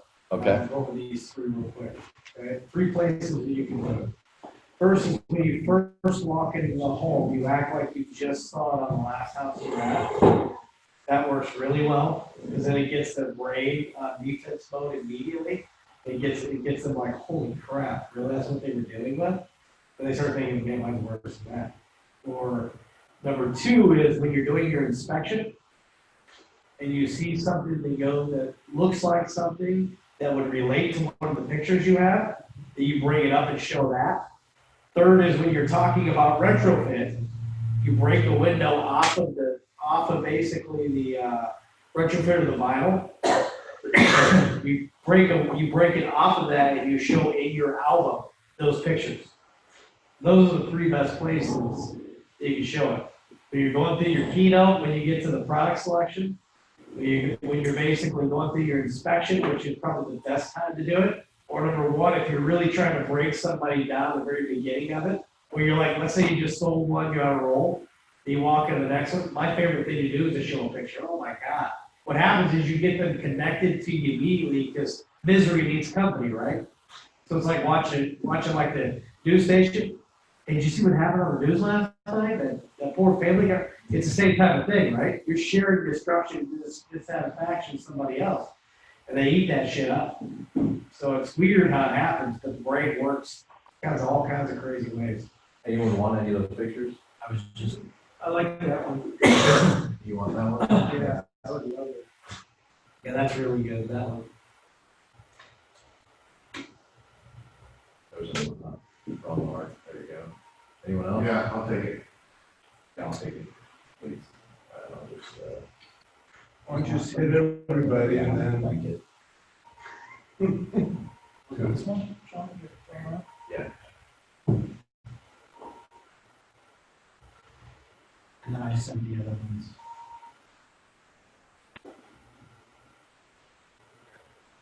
You can find me, JC. You already have it? Yeah, Mike sent it to me, sorry. Okay. It wasn't the first I'm one. so offended. Don't want it. I already have it, and I don't want to duplicate. Oh. Mike, what's that thing that's around there? You're just showing that moisture barrier? Yeah, that's how it shows how our window's installed correctly. That doesn't show the flashing, it's just when I showed up there. You see the pellet tape all the way around, which are moisture barrier all the way around that window. And foam insulated inside of it, so it kind of shows what we're doing differently. And unfortunately, it's not the whole process, but And then what's next? we'll go around it. I got a video of the whole process, by the way, with Amy, and doing a narrative on it. It's kind of cool. I just gotta condense it. Right now it's like 12 minutes, knowing how you're showing at the house. So I gotta condense it down to less than 3. So, once I get, I'll either do that, or I'll take screenshots. I was just figure gonna out- say, if you have like 4 pictures. It has him putting a level on it.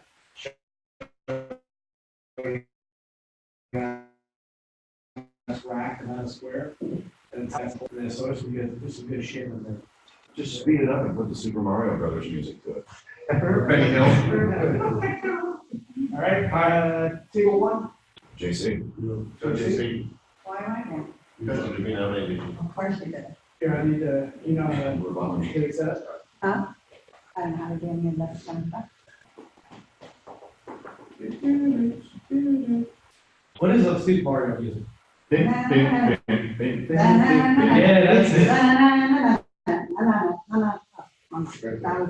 Okay, so, Put the thumbs down, point. okay, so, thanks for being here today. It's great to have you on this beautiful Monday morning. Is that what you're saying now? That's not what I'm saying. But what I would like to inform you of is how important it is to have proper installation. And along with proper installation, we need to know that the door or window is being properly carried, not by your friend Chuck in a truck, not where it's bending over and bouncing on the freeway, because that's not the proper way to get that door to the location. It should be stood up on a stand. And as you can see, here's a Pella truck. Here's a Pella door being sent by your friends in the parking lot at Home Depot or wherever it came from. So just realize that when that door ends up being installed, if they took this much care to get it to your house, what type of installation? Oh, it's due to the warranty. The warranty is now void before it even gets Yeah, out. that's really good. You don't get that picture, you're an idiot. Yeah. That's a good one. That's a really good picture.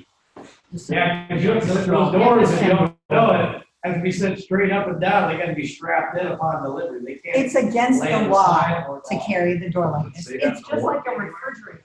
You can't lay them down. When you have a refrigerator, you can't lay it down or it jacks up all the stuff that makes it cold called Freon. So, boom. What happens is it warps the door. It warps the door. Well, it's bouncing on the tailgate. Glass and everything. And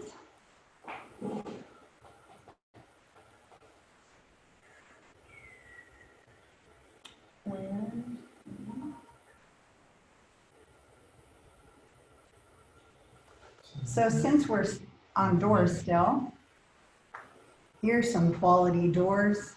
Let me share a little story about these doors.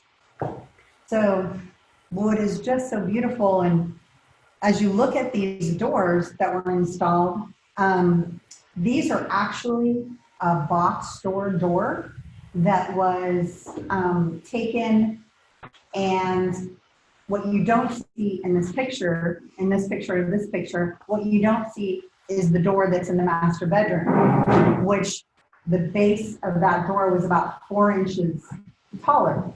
So what they did to make these doors work is just bought the doors and cut off the bottom. And so we wonder why these doors are. Imagine they're in-swing doors installed backwards. Yeah, exactly. Oh, yeah, you're right. So how important is Got that? a hammer and a screwdriver, let's take those hinges right off. At first, I didn't like those pictures. I'm like, that's the whole point. And then now you explained it, that just made a big difference. Yeah, security. The first I saw, it, I was like, what the hell is that guy? I was bored with the picture until I found out the story behind it. Yeah, thank you. Yeah, I kept just looking at it, and then I stood back and I looked at the master bedroom, and like visually I was all, oh my gosh, this is shorter and these are bigger. And so they just cut the bottom, and obviously, A lot of hardware on that door. yeah, A lot so of- crazy. So there's a couple of doors, and That's fear of doing it wrong. and then Do the octopus. should I do the octopus? Well, Nick's octopus is way better than this one, but we can do the octopus. But we're stealing Nick's thunder, so. Well, did you already have the octopus one you want to use, or should I use this one? I can use this one too if you want They're all to. good. So let's see, there's another one besides the octopus that is, this is what I like to do when we're talking about not only argon gas leaking, you want painted windows, you're going into a condo. We're like, what? You're kidding. So when we talk about the argon gas leaking out, this is really what happens. So between the octopus picture and this one, this is what it looks like. From the heat, the moisture, the condensation, this is what it looks like. Well, that one there actually was a vinyl window that the contractor painted black. Yeah.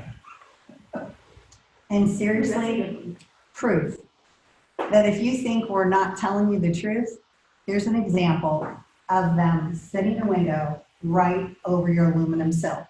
When I tell clients, you know, they're gonna leave this aluminum sill in here and then they're just gonna put it right over, they're like, oh no, that's not what they said they were gonna do. I go, I know. And isn't it interesting? It's like that one cockroach that you see and there's 10 you don't. So do you think there's still more around that you don't?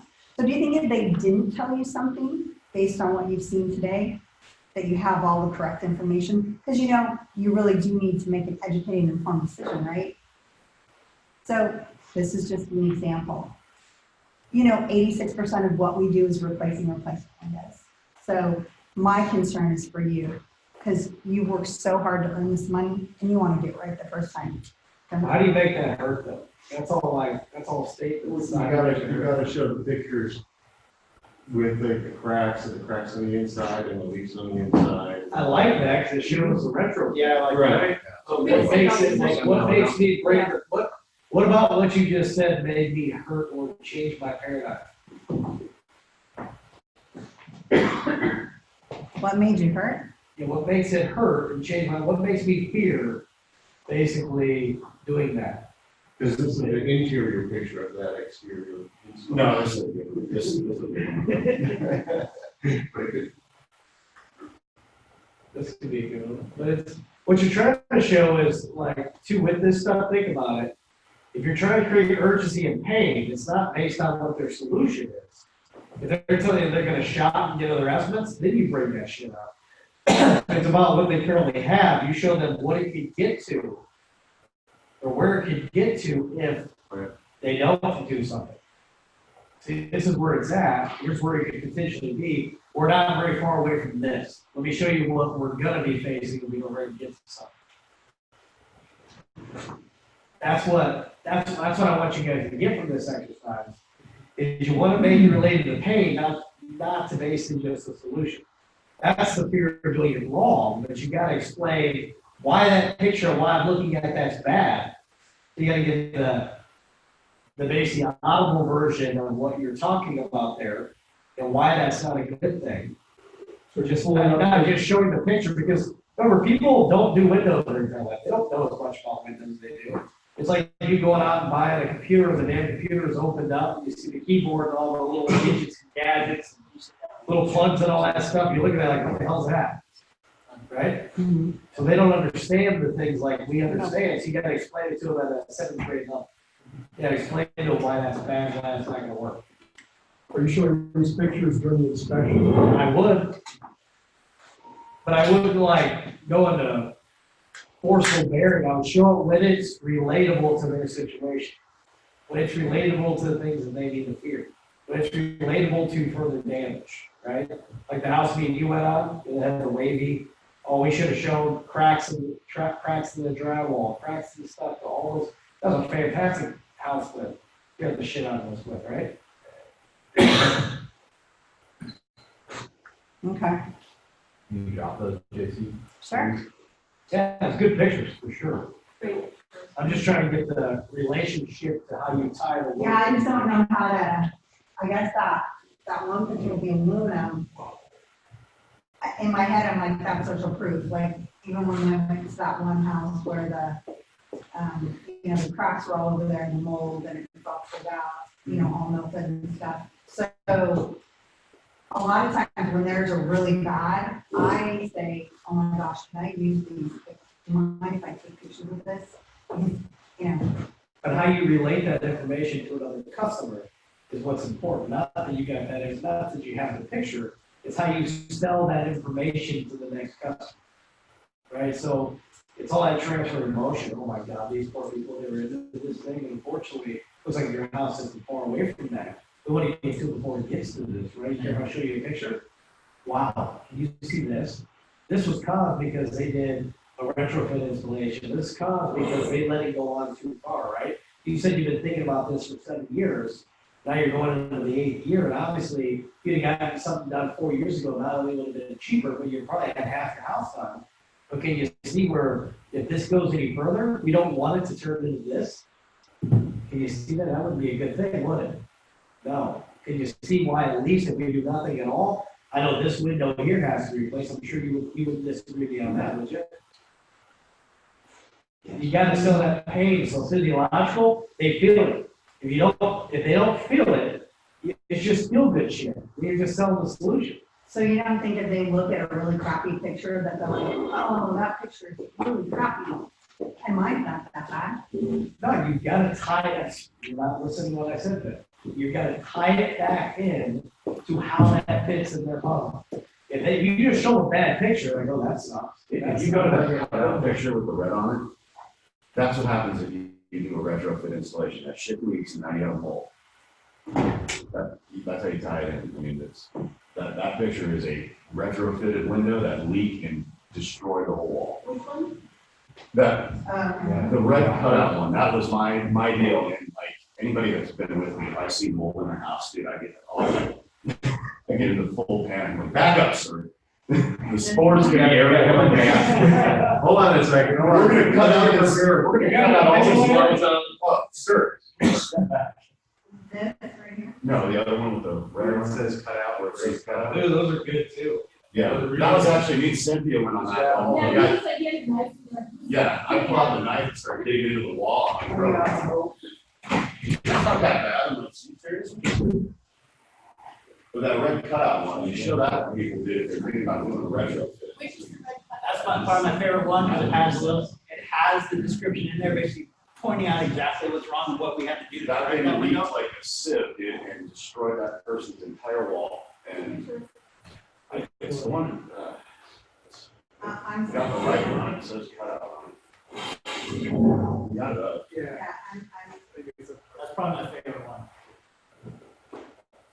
Same with the, you dropping all your pictures? I don't want all those pictures. You did that below there too. But yeah, it's like he's saying, like, well, we're gonna do a retrofit. Well, this is what happens if you do a retrofit. Versus a tree style reflash. That's right.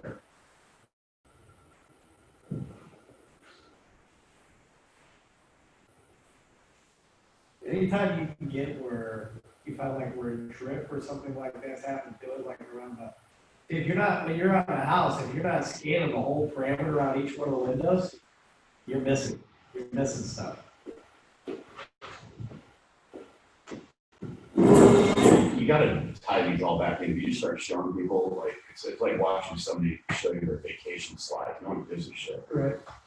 You gotta make it relevant to their situation, 100%. And when you do that, you'd be surprised how much further you go. Anybody that's been in a house with me knows, I always carry my little iPad in with me. And I take that iPad in with me, with you guys, and I'll start breaking the iPad. And see, look, this is what we don't want to do. See this? You do that along with your before and after pictures, and they just think you use your iPad a lot. With that said, if you guys have after pictures, before and after pictures with Ella, you guys can start sharing them, put them up on the screen, befores and after on the same day. That would be helpful. It's good for all of us.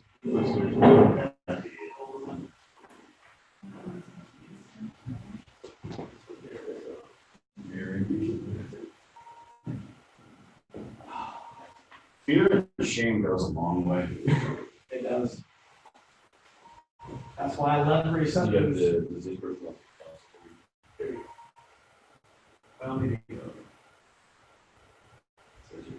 Who's carrying stuff? So they're a little mixed up now because we've been airdropping, a bunch of pictures. Let me scroll through them here. So this was a fun one. This is when people have a guy. Everyone has a guy that can put a window in, but like Dustin says, there's general contractors that are like general practitioners. You know that? I'll take that. I'll take one, please. So I always just talk to people about no matter what window you choose, really we focus on install. And I just hammer on that. And when I show these pictures is usually when we're sitting at the table I show the Milgard warranty because it has so many exclusions and exceptions.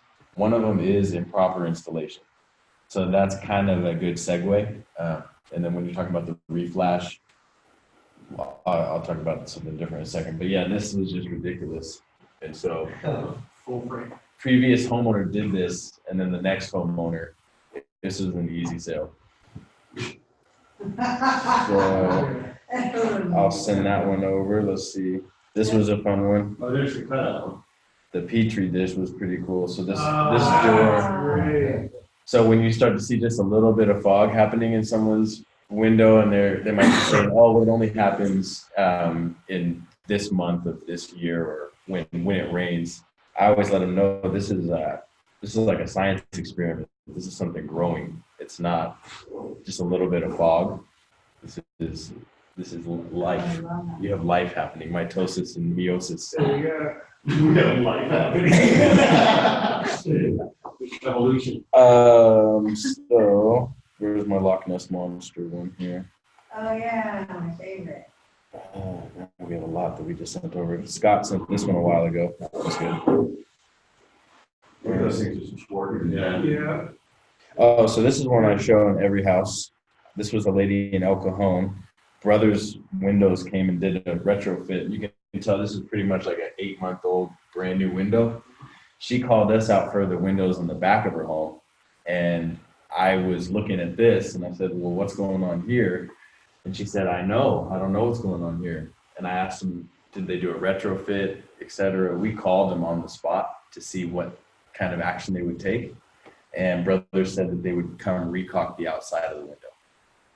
And then this would still remain and get worse. So when I'm talking about retrofit, I show this one every time. And if people have those little soft spots in their drywall, like, right down here, I say this type of thing would continue, and you're not addressing the real issue if you just hide it. And then eventually you'll get to here. And then you show the picture and say snakes will play. Yeah, and then snakes in the wall. Yeah. And at the end of the day, after we're all done, we go to snake. And then, sorry, this is kind of hard to, where are we here? Oh, so this was an RBA, who just walked out, they're gonna miss this. This was an RBA install where this was supposed to be an insert. We yanked the frame before looking at the paperwork, and so now all of a sudden the windows were too small. I never showed this, but since Dustin said we can scare against ourselves, might as well. So I don't know how I would really tell this story other than just mistakes happen, or I could talk about those windows that are prefab, and they have to be so much smaller. So that was like a 2-inch gap, and that was not a fun phone call. Oh, there it goes. So there's Holy cow. Loch Ness Monster. Who is it? You go after that RBA one, do you think they're gonna order you a new $2,000 window, or they're gonna make that one fit? Exactly. Yeah.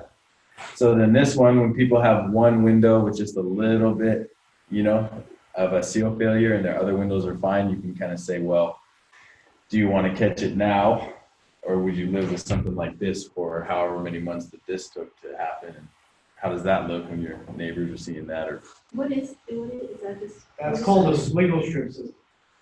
Is that a rubber material? What it is, it's a butyl rubber, and they put like a piece of metal in between it.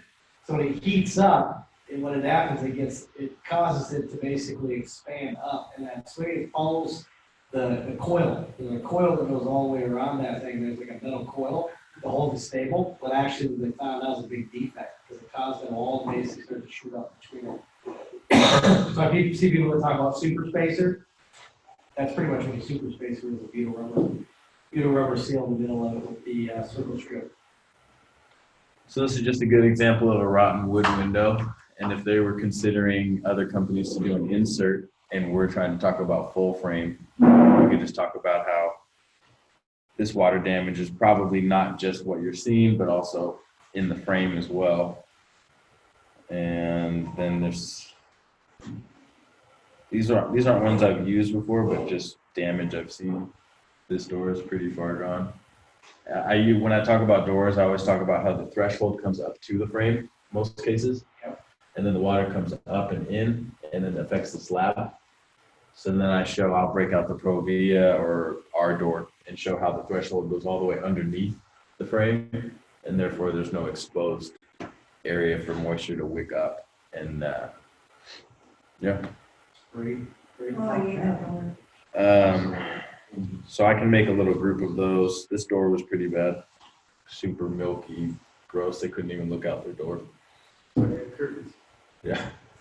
So what's a way we can talk about, if you're gonna show seal failure, what's a way we can talk about that getting ready to start? So you're doing an inspection. How can we set up showing that picture? You mean, Bueller? about to start, you're saying? Yeah, how do we know? What are things you can, what are signs you can look for? Let's say in an aluminum window with a metal spacer, what's some things you can look for? Rust into, What else? just degradation of the actual steel itself, like it's starting to flake or peel. What else? If another window that's already failed. What else? They always have that rubber that's around the glass. It's gone. Okay, what else?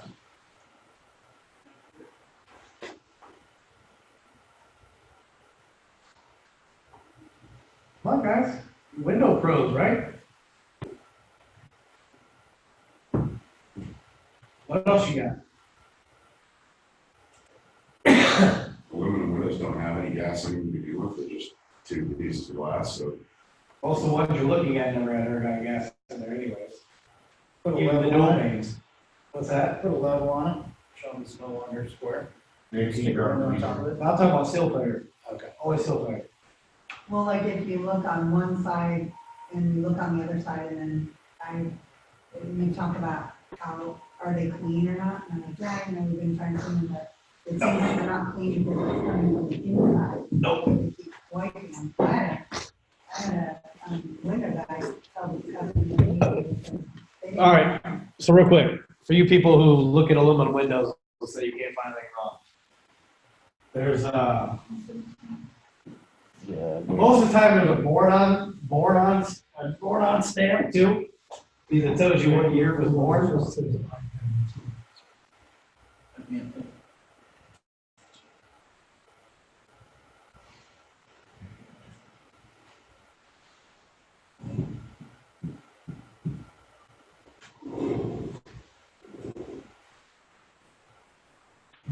Oh, man.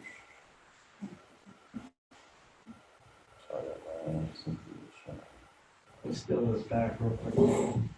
I don't know who that guy is back there. Oh, man. Picture me in high school. Picture me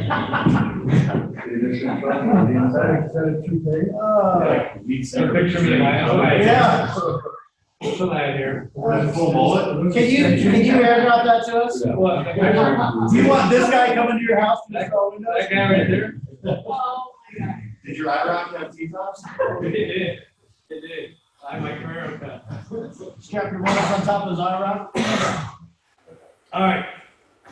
What you can generally do is in the corners, like over here, if you stare straight in the corners, most times a glass seal failure happens. You notice that most facial systems are 4 pieces, right? In the corners, you'll see it normally shoots out of the edges. What you do when you're inspecting an aluminum window, how you know they're about ready to fail, you take your finger around the corner, if you see the spacer system, sticking out past the actual frame itself. What happens is that desiccant absorbed all the moisture until it can't absorb, which is why it's now pushing out. When it pushes out to that point, then it's going to kind of blow its nose inside of it. You can see seal failure happen in between the glass.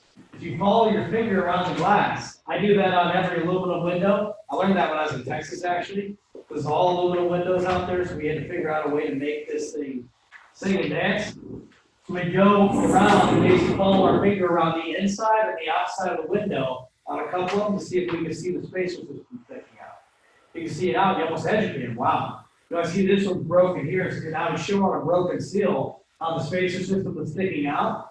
Then I would take them, I said, let's go ahead and inspect your other windows while we're here. And I'd have them doing that same thing around their window single base suspension system was sticking out, so it eluded me getting more windows on the project.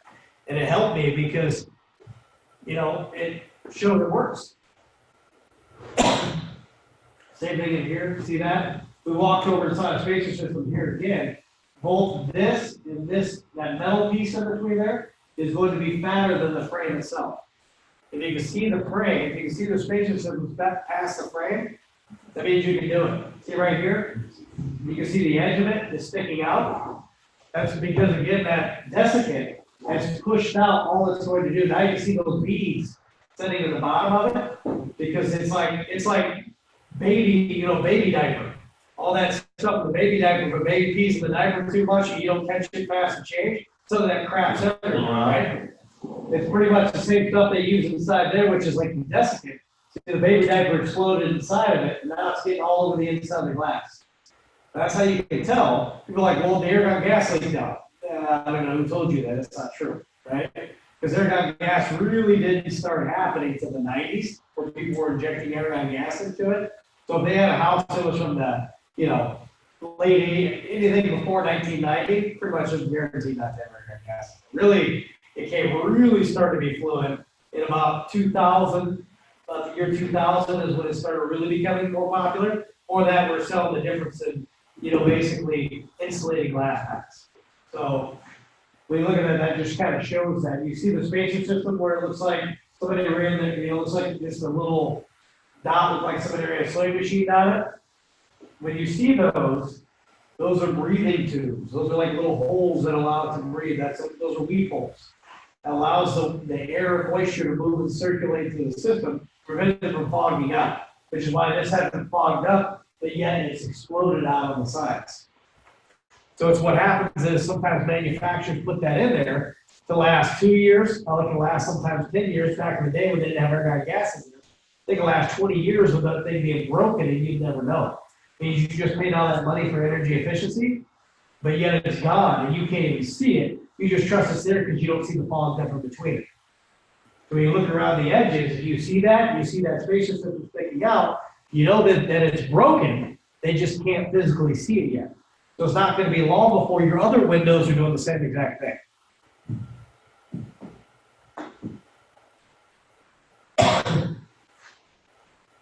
And I love showing people this too, because people don't realize that aluminum windows have the Boron stamp, right? You think they're using argon gas in 1978? Probably not. So, you know, basically February 1978, I guarantee they weren't using argon gas. But again, just knowing that you can read the mark inside a window will give you instant credibility. Because you know how many freaking window guys probably came in there and measured that window before you and point that out? It's the little things that make you the expert. And not to mention, you're talking about that moisture.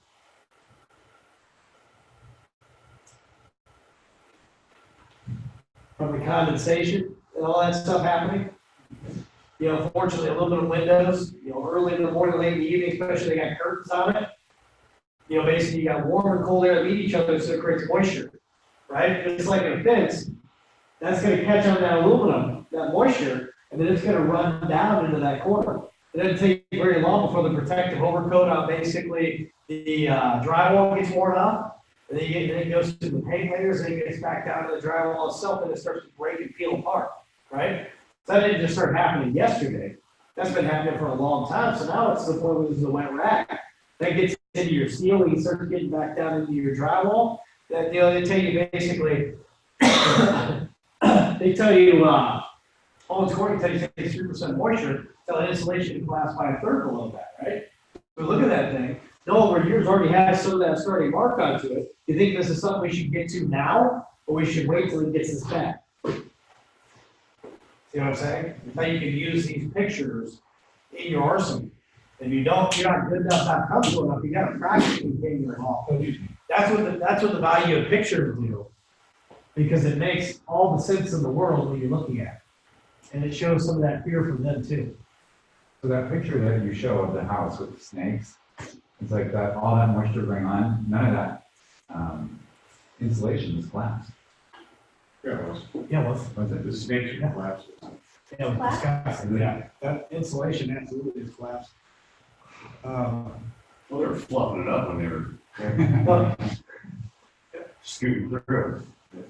That stuff right on Gotta make room for space.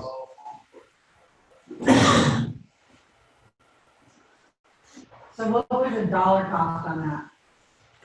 I think it was at least 10 grand. They jack the house up. But pictures, man, pictures say 1,000 words. I love this one too. They couldn't make the window the right size, so they just put a 2x4 underneath it. I said, never leave it to home improvement experts, right? They can always take advantage of something. So there's warping or tapping on one. There's a bay window without any supports on the top. They just hung the bay window on there with screws. So there's so many things you can use. Like, there's one that wasn't flat, a bay window that wasn't flashed correctly. Turned into particle board.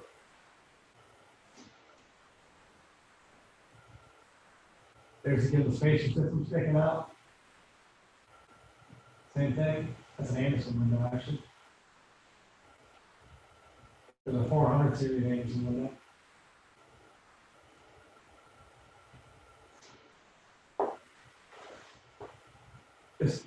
Just thousand little weird pictures that you can use, in your repertoire, right? Talking about heating it up, plastic, they came together and they broke apart.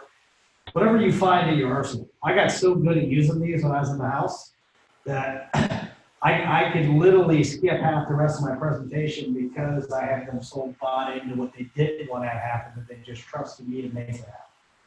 So when you get good at using your arsenal, and you get good at using your tools, and you make it relatable to their situation, not just show it to show it. If I just show it to show it, that's not going to be any good. That means I'm just blabbing to blab. I got to make it relatable to their situation, show them how that is going to turn into something very similar to that if we don't get it done. I'm not telling you it's going to happen today, but if you continue to let this keep going or put the wrong solution in here, you wouldn't want to let it get to that, would you? So we agree that if you're going to do it, you're going to do it right the first time. We agree that something needs to be done, right? You got to get those commitments. If you don't get those commitments, we run ourselves into challenges. Now, these are always available for you guys. These have been available since I first got here. So you can have any of the ones that I have. Hey, Justin. Yes. So one of the things that I do see is the photos, if you organize them and create your own special album, then you can create a story. So I was sharing with the table here, the thing that I try to do is especially when you're doing the inspection, I use the acronym TUT for what is it? Credibility, urgency, and trust. So the whole reason we're using this is you want to build credibility, obviously in urgency, and then you want to build trust that we know what we're talking about and we're going to provide the right solution. So like a litigator, you are creating the story, this case. And so what I do is I put it in, it flows, the whole presentation. When I'm using these photos, I'm not hunting, trying to find them. They have a flow. So when I start right at the nail flange, because that's the first question I always ask homeowners, how will you replace it?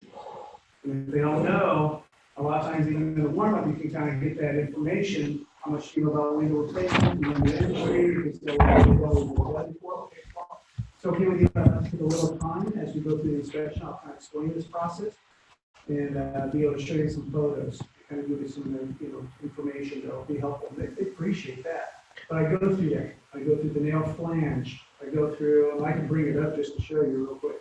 Oh, you're good. Go ahead if you're okay. I won't take too long because I want to spend.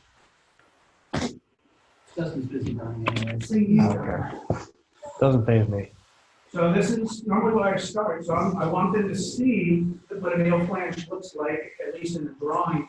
But then I want them to actually see the nail flange. This is how your windows are going to come. This is how these are built for structural integrity.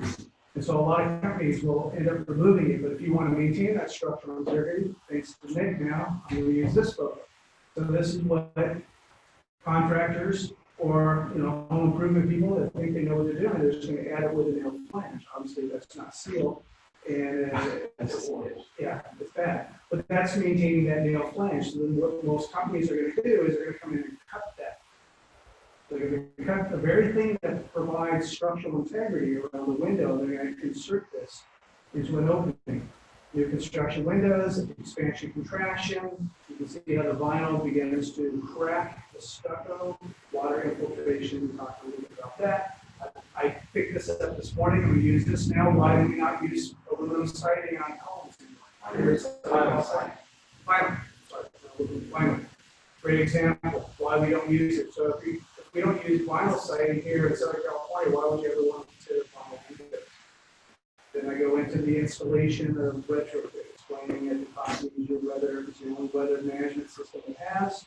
Unfortunately, caulking is not permanent, it's not warranted, and there's no long-term performance. And so when I talk about expansion contraction, how the vinyl begins to expand from the stucco, creating cracks and waiting for water, obviously, to be able to work its way inside the frames. Now, another good photo, talk about how that warping will separate from the stucco. But where's all that water going to go? Well, it's going to go between the frames. Now, I'm going into an expert opinion, so I use this. Thank you, Scott. And it talks about the last two lines are great. Therefore, we even the best installation procedure, retrofit windows will eventually leak where they sit in the original frame. The moisture will then travel into the wall from the original frame. So I'm just making the case. So what then homeowners will do, or contractors will do, they're going to overtop. A lot of homeowners see that and go, God, no, that's just ugly. I say, okay, so let's just take a good example of a quality window that's been retrofitted. Here's what happened. And I explained the scenario. The water came down, got behind the flange, worked its way between the frames, all the way down, filled the sill, and it's now began to work its way onto the granite countertop. Most homeowners don't have that luxury of having a granite countertop underneath each window. Obviously, you wouldn't want that. This is normally what will happen. So retrofitted window, and then I keep building the case. Now it begins to absorb and wick inside the studs. You get the drywall paper separated. All of that is weakening the knee brace, the knee wall. And I just keep working my way through. I get into condensation, I get into water working its way around the sill. Yep. Water coming through the header. They had to open up the header or around the top of the window. That's an RBA window. It's an RBA. Look at the moisture. That's water coming in. Look at the big old drop right there. And then it worked its way down along the jamb, began to saturate. You can see the sill, the cracks that occurred from a retrofit, and again, Anderson window. So would you say that the salesman failed this client at this point because he sold him an insert window instead of a reflash? Yeah. Yeah. He could have made it, the reflash was unavailable at the time. Or he was weak, he just couldn't sell it. Well, that's actually this was before the reflash. This was, Is this your client? no, yeah. And I just here's a good one. Now this is more structural. I would say this is probably a house foundation, but homeowners don't know. Once I made the case, this is like, oh God. And then everybody knows this. I use this one because it actually looks like black sports. So I can talk about that. I go back. Now we're into the dog. So I use this. Yep. So this is statistics.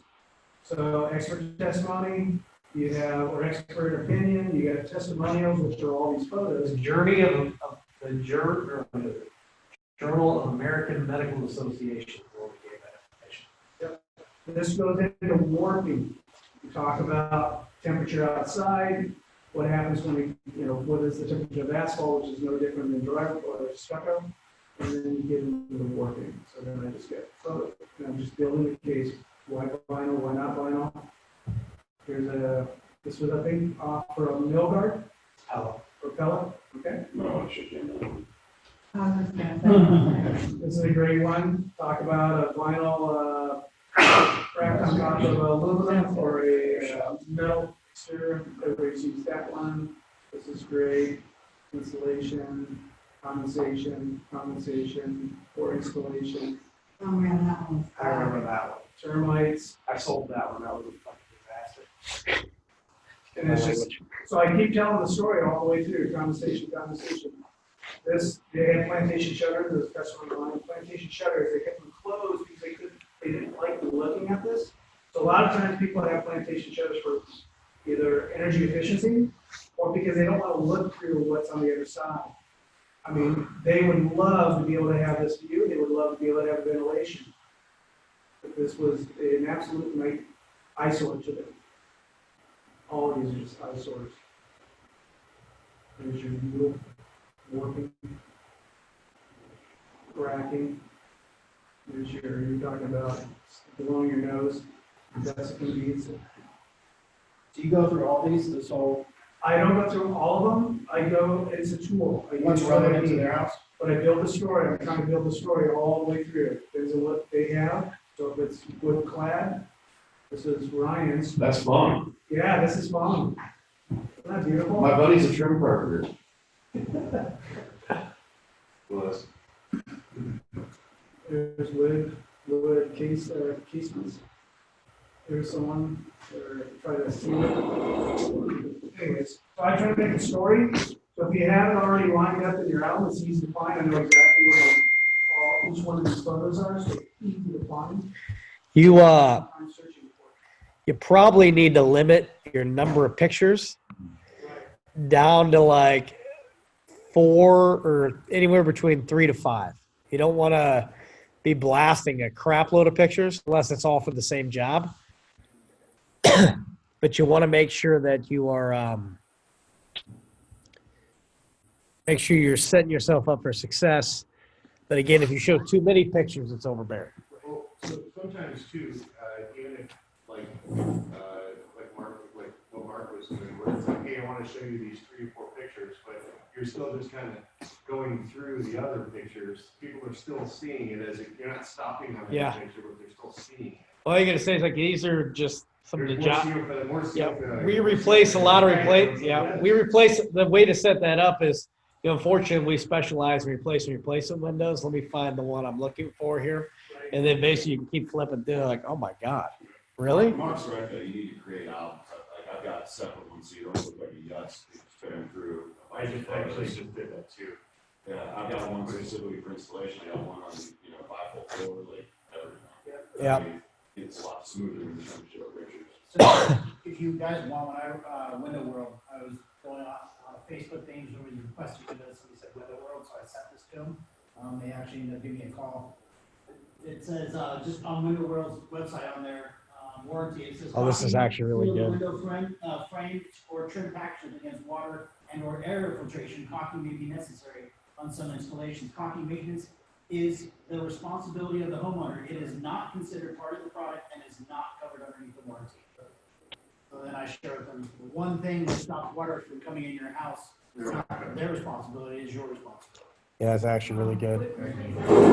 That's Yeah, drop that one. yeah, that one's good. All right, so good stuff. I figured you guys would get some stuff out of it. If you utilize that part of your presentation and you get really good at it, it becomes the majority part of the presentation. So it creates more credibility than any words you can say because it's a picture they can see. Right? A picture says 1,000.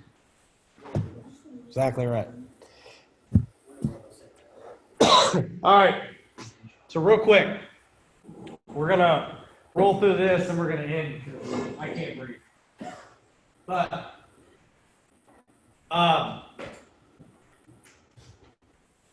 so commitment to resolution. Why is it necessary? How does it help? And then what's the benefit? Okay. Maybe you need to understand the why. So that way we get it, right? Because some of us miss this. And I'm telling you, you're doing yourself no favor on missing this. If you don't get this labeled out, you know, every time you're in the house, you're going to walk away without an order and you're going to get the permission to shop around on it. Okay? So you have to get the commitment of resolution. You got to make sure that, number one, it addressed all the problems, concerns, and reasons they called you out for. Okay? Problems, reasons, concerns they called you out for. Number two, it addresses the problems that you found on the inspection. Okay? Whether it be installation challenges, whatever it might be, you need to identify and get them to commit that it solved all those things. Okay? Everybody understand? So again, the reasons they called you out for and the reasons you found on the inspection, and then what concerns they had about that. Next, you need to get them to agree that it is the right color, choice, operation, and solution that they want when it comes time to do this project. There's nothing else they're looking for. Follow me so far? Okay. And we have to get them to commit that this is, when it comes time, the window system they not only need, but want to put inside their home. If we get that commitment 100% of the time, or at least try, if you get shut down there, you know you missed something. But if you get shut down when you ask, is there anything besides price or payment? No, I'm getting another estimate. Then you don't earn the right to say, well, what else would you be looking for? You did say this was the window system when it came time that you'd be looking for, right? Or if you really sucked and you forgot to get the pre-close and you get down to your first price into it, at least you could step back and try to get that one. Because you have to make sure you get that commitment. That's why these commitments are done. It's a segue into the next step. It's like it doesn't give you permission to move on to the next step till you get the commitment. Once I get the commitment, that's my door I have to walk in through to get to the next step. And I'm not saying this to be a pain in the ass or try to waste your time. I'm saying it because this is how you make money. It's how you make big money. And if you want to basically make sure you're always consistent and always going like this, you can't veer away from the process. The process is what sells. What's made me a shitload of money. It's why I can go out and I don't care if I'm selling chairs today and basically go out and use a process and sell the hell out of chairs because the process works as long as you use it. But if you veer off and think you're better than that, or I don't need to do that part, or I might skip this part on this one, or hey, on this one I don't need it, then when you get that, when you start getting your brain wrapped around that, starts giving yourself permission to skip steps. And when you skip steps, all you're doing is you're skipping your paycheck. Zeros on the paycheck sometimes. So again, commitment to resolution, it's very important. If you get them to commit that they need to get the project done, then we fast forward after we break the product out. They've already committed that they're 100% confident, trust in Dreamstyle Remodeling. Then you get to the end, well, after you showed the product, you showed the window or door, and you showed the glass kit. You got them to commit that they love everything. John and Mary, hey, let's go back down the list that you called me out here for.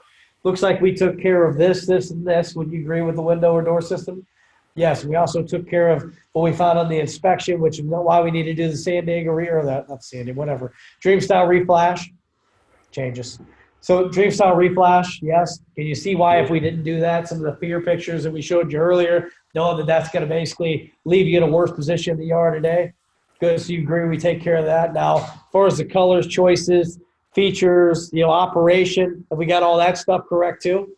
Yes, is there anything else you're looking for in a window or door system to do that we haven't shared with you today?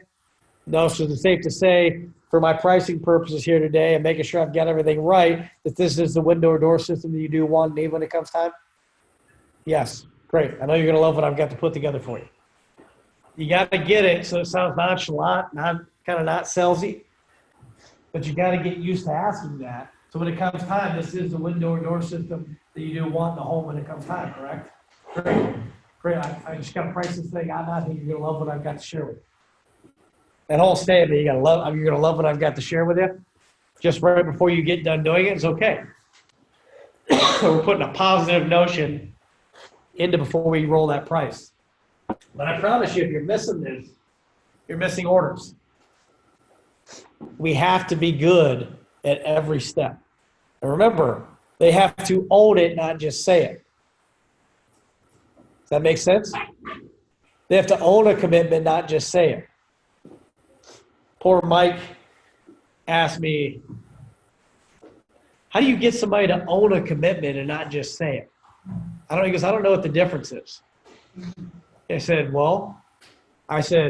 if I just say yes to check the box, or I can emotionally make you feel it, which means I tie you back to the pain that you're dealing with inside the house, and I exaggerate it, which showing pictures today, that's one way you get them to take ownership, okay? Getting them to basically involved into where they told you they're trying to operate the window and say, well, I'm asking how many hours did you spend on doing that? How much time, how much money? How much frustration did you worry about if there's a fire, what might happen if no one's able to get through that window? You know, tell me back again, what did you do when you tried to fix it? How much time was there stuff that you'd rather be doing instead of that? Look at the fading of the carpet. How much money did you spend on the carpet? How much would it cost to replace that carpet? And if you'd have got the window done before you'd have gotten the carpet done, don't you think that'd have been smarter? You got to find ways to tie it back to the pain they shared with you. If you're not tying it back to the pain, then they never really take ownership for anything. If the problem is the problem you created and not the problem that they've taken ownership for, then it's not really a problem. It's like an alcoholic. Tell an alcoholic all day long they got a problem, they don't care. Until they're ready, until they hit rock bottom, they're ready to change. They're not going to change. So Dustin, so what's that piece? If it's something that they don't know, they don't care, they know they need windows, blah, blah, blah. Well, why are you even thinking about doing windows anyways? That's the first question I would ask. Why are you even considering doing windows anyways? And then I would dive in deep. So what about walking by these windows every day to make you decide that you need to get them done? Well, they're just old. Well, tell me what old means. Show me. Well, they don't operate very well. But I got to elicit a response to get movement. If I don't elicit a response to get movement, then all I'm doing is I'm taking their, well, okay, they're just old inside. Okay. And I just start measuring the windows that are going on because they gave me 1 or 2 stalls that was not good enough for me to get through. I got to figure it out. Or I start, oh, this is tough to operate through here. Or wow, look at this. Come here a second. Show me, when's the last time you cleaned the windows? Well, we don't clean the windows. So you get them involved a little bit. You got to make it, see, they've ignored it for 15 years, or 10 years, or 20 years, or 5 years, or how long they've been knowing it. My favorite question to ask is, how long you've been thinking about doing a project like this? What stood your way so far? Things must be better now, right? All those standard little statements that we give you to help you basically loosen the dialogue. But give and take ownership happens in the inspection. And if your inspection isn't as good as you think it needs to be, then that's what you need to work on. I can sit here and go through 1,000 different scenarios, but you can tell when physiologically they start changing and it starts worrying them, then you know you did a good inspection. And sometimes it's not even about design or basically dissatisfaction and destruction of it. Sometimes it's about design. They might hate the design so much or hate the look of it so much. That might be the very reason they want to change it. So you don't focus on where the pain points are and the knee wall rotting out and all that. You focus on what they hate about the design and then just beat the hell out of that. And make them take ownership of that. No 2 people are exactly alike, right? Remember that saying when we first started? In order to sell John Brown what John Brown buys, must search John Brown through John Brown's eyes. You got to sit there at each house and be able to look through that prospective customer's eyes and figure it out. If I'm going to their kid's bedroom, you better be, I'm going to inspect those windows, but I'm going to inspect anybody's windows in the entire house. Now, I'm going into basically a bathroom. I'm looking for wet areas. I go in their bedroom. I'm looking for basically anything that I can do to elicit a response. I'm in their living room, and there's a big, gigantic, beautiful picture window right there, but it's got challenges going around the side. I'm looking for something that I can get and lay my hands on that's going to make a sale, at least if I walk out of 1 or 2 windows, even if it's a whole house full. Don't just either think it's all or nothing. You got to find a way when you set yourself up at the end of it. If I've measured 25 windows and something tells me, something's fishy, that they might not be able to afford 25 windows, then I probably need to set them up for a quarter early. But I need to identify what that quarter is early and not wait till I get down to the table and say, now, which ones would you want to start with? You told me this one were the worst, right? They said you probably start with the worst first. So you seem like the type of person you're going to start something you plan on finishing, right? Hey, congratulations, our average customer comes back just 2 to 3 times anyways. Number 1, they can't afford to do everything at once. Number 2, they want to make sure, again, that we're doing the right job for them and they're satisfied with what the installation looks like, or they trust us to come back and do the rest of it. I'm sure either one of those situations might kind of be what you're dealing with. So let's go ahead, if you don't mind, let's go ahead and start with the starter package. You plan on finishing it anyways. Let's go ahead and get this going onto it. Now, let me ask you, how does the 373 fit a month? Can I welcome you to Dream Star Remodel? Remember. And when you're in the close, don't forget to isolate. Isolate the objection. If you don't isolate, after you pre-close, you don't isolate the objection at your list, at basically your coupon price. If you don't have all the reasons why they're not buying out there, and you wait till you get to the today price, you're dead in the water. You might as well just kiss that goodbye. And being on the B-back bus and coming back, you just lost all credibility for you and the company. So again, you got to find a way to make it make sense. That's why you got to explain it in the beginning and push all the way through.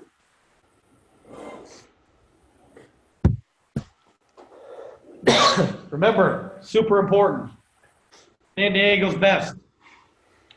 We want to basically be that top spot. If we don't get it, at least I want to know that we went out trying like crazy. So again, I'm going to ask you guys, wrap your head around, get into that. It's a big part about San Diego here that we would love to have that, because then we can use that on all of our advertisements. Just an extra little flair to kind of help things out. Plus the recognition you get from the city. So again, it'd be a cool accolade. So remember to vote every day. I'll keep trying to remember to put out a message every day to remind you to vote. In ending, slow down, calm down, don't worry, don't hurry, trust the process. At the end of the day, if you don't have the process perfected, you're not successful because of your own fault. If you have the process perfected and literally something's not happening, then maybe there's a bigger challenge out there that we need to deal with. But if you perfect that process and you're getting your commitments where you need to get your commitments, your price impressioning, your closing where you need to close, you're getting basically the commitments you need to get, all that stuff is happening in alignment, then there's other things we can add to the repertoire to help out. But the thing is, like, we still haven't got over a true excuse me, return on investment. They haven't gone through other avenues of closes. There's so many more things that we can do, but from hearing Mark do ride-alongs and the ones that I do too, we still got a long way to go on the basics. So if we can't get the basics right, then we have to make sure we perfect the basics. So again, there's zero excuse not to know the basics right now. We've been dealing with them for, some of us for almost 2 years now. So there's zero excuse. So we got to make it hurt. All it does is when you don't do it, is it hurts you in the pocketbook. All right. You guys are coming on to a week. We had a good weekend. Did, I think, between Friday through Sunday, about 190 grand. So again, good weekend. Get some good momentum coming into the week. Fair's picked up. Got I think we've gotten 81 leads from there right now. So again, you should start seeing all that pick up today. I know our calendars look pretty good. So again, if you can open any spots up on your calendars, let me know, because all the help we can get would be great.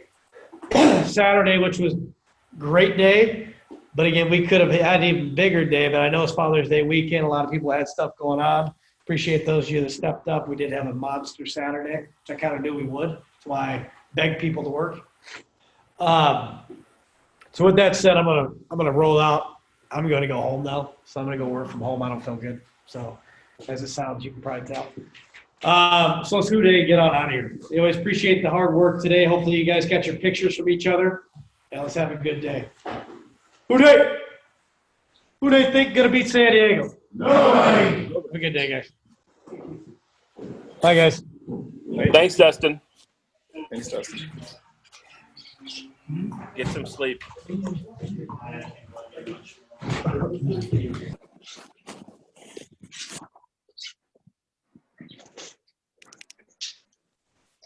me try to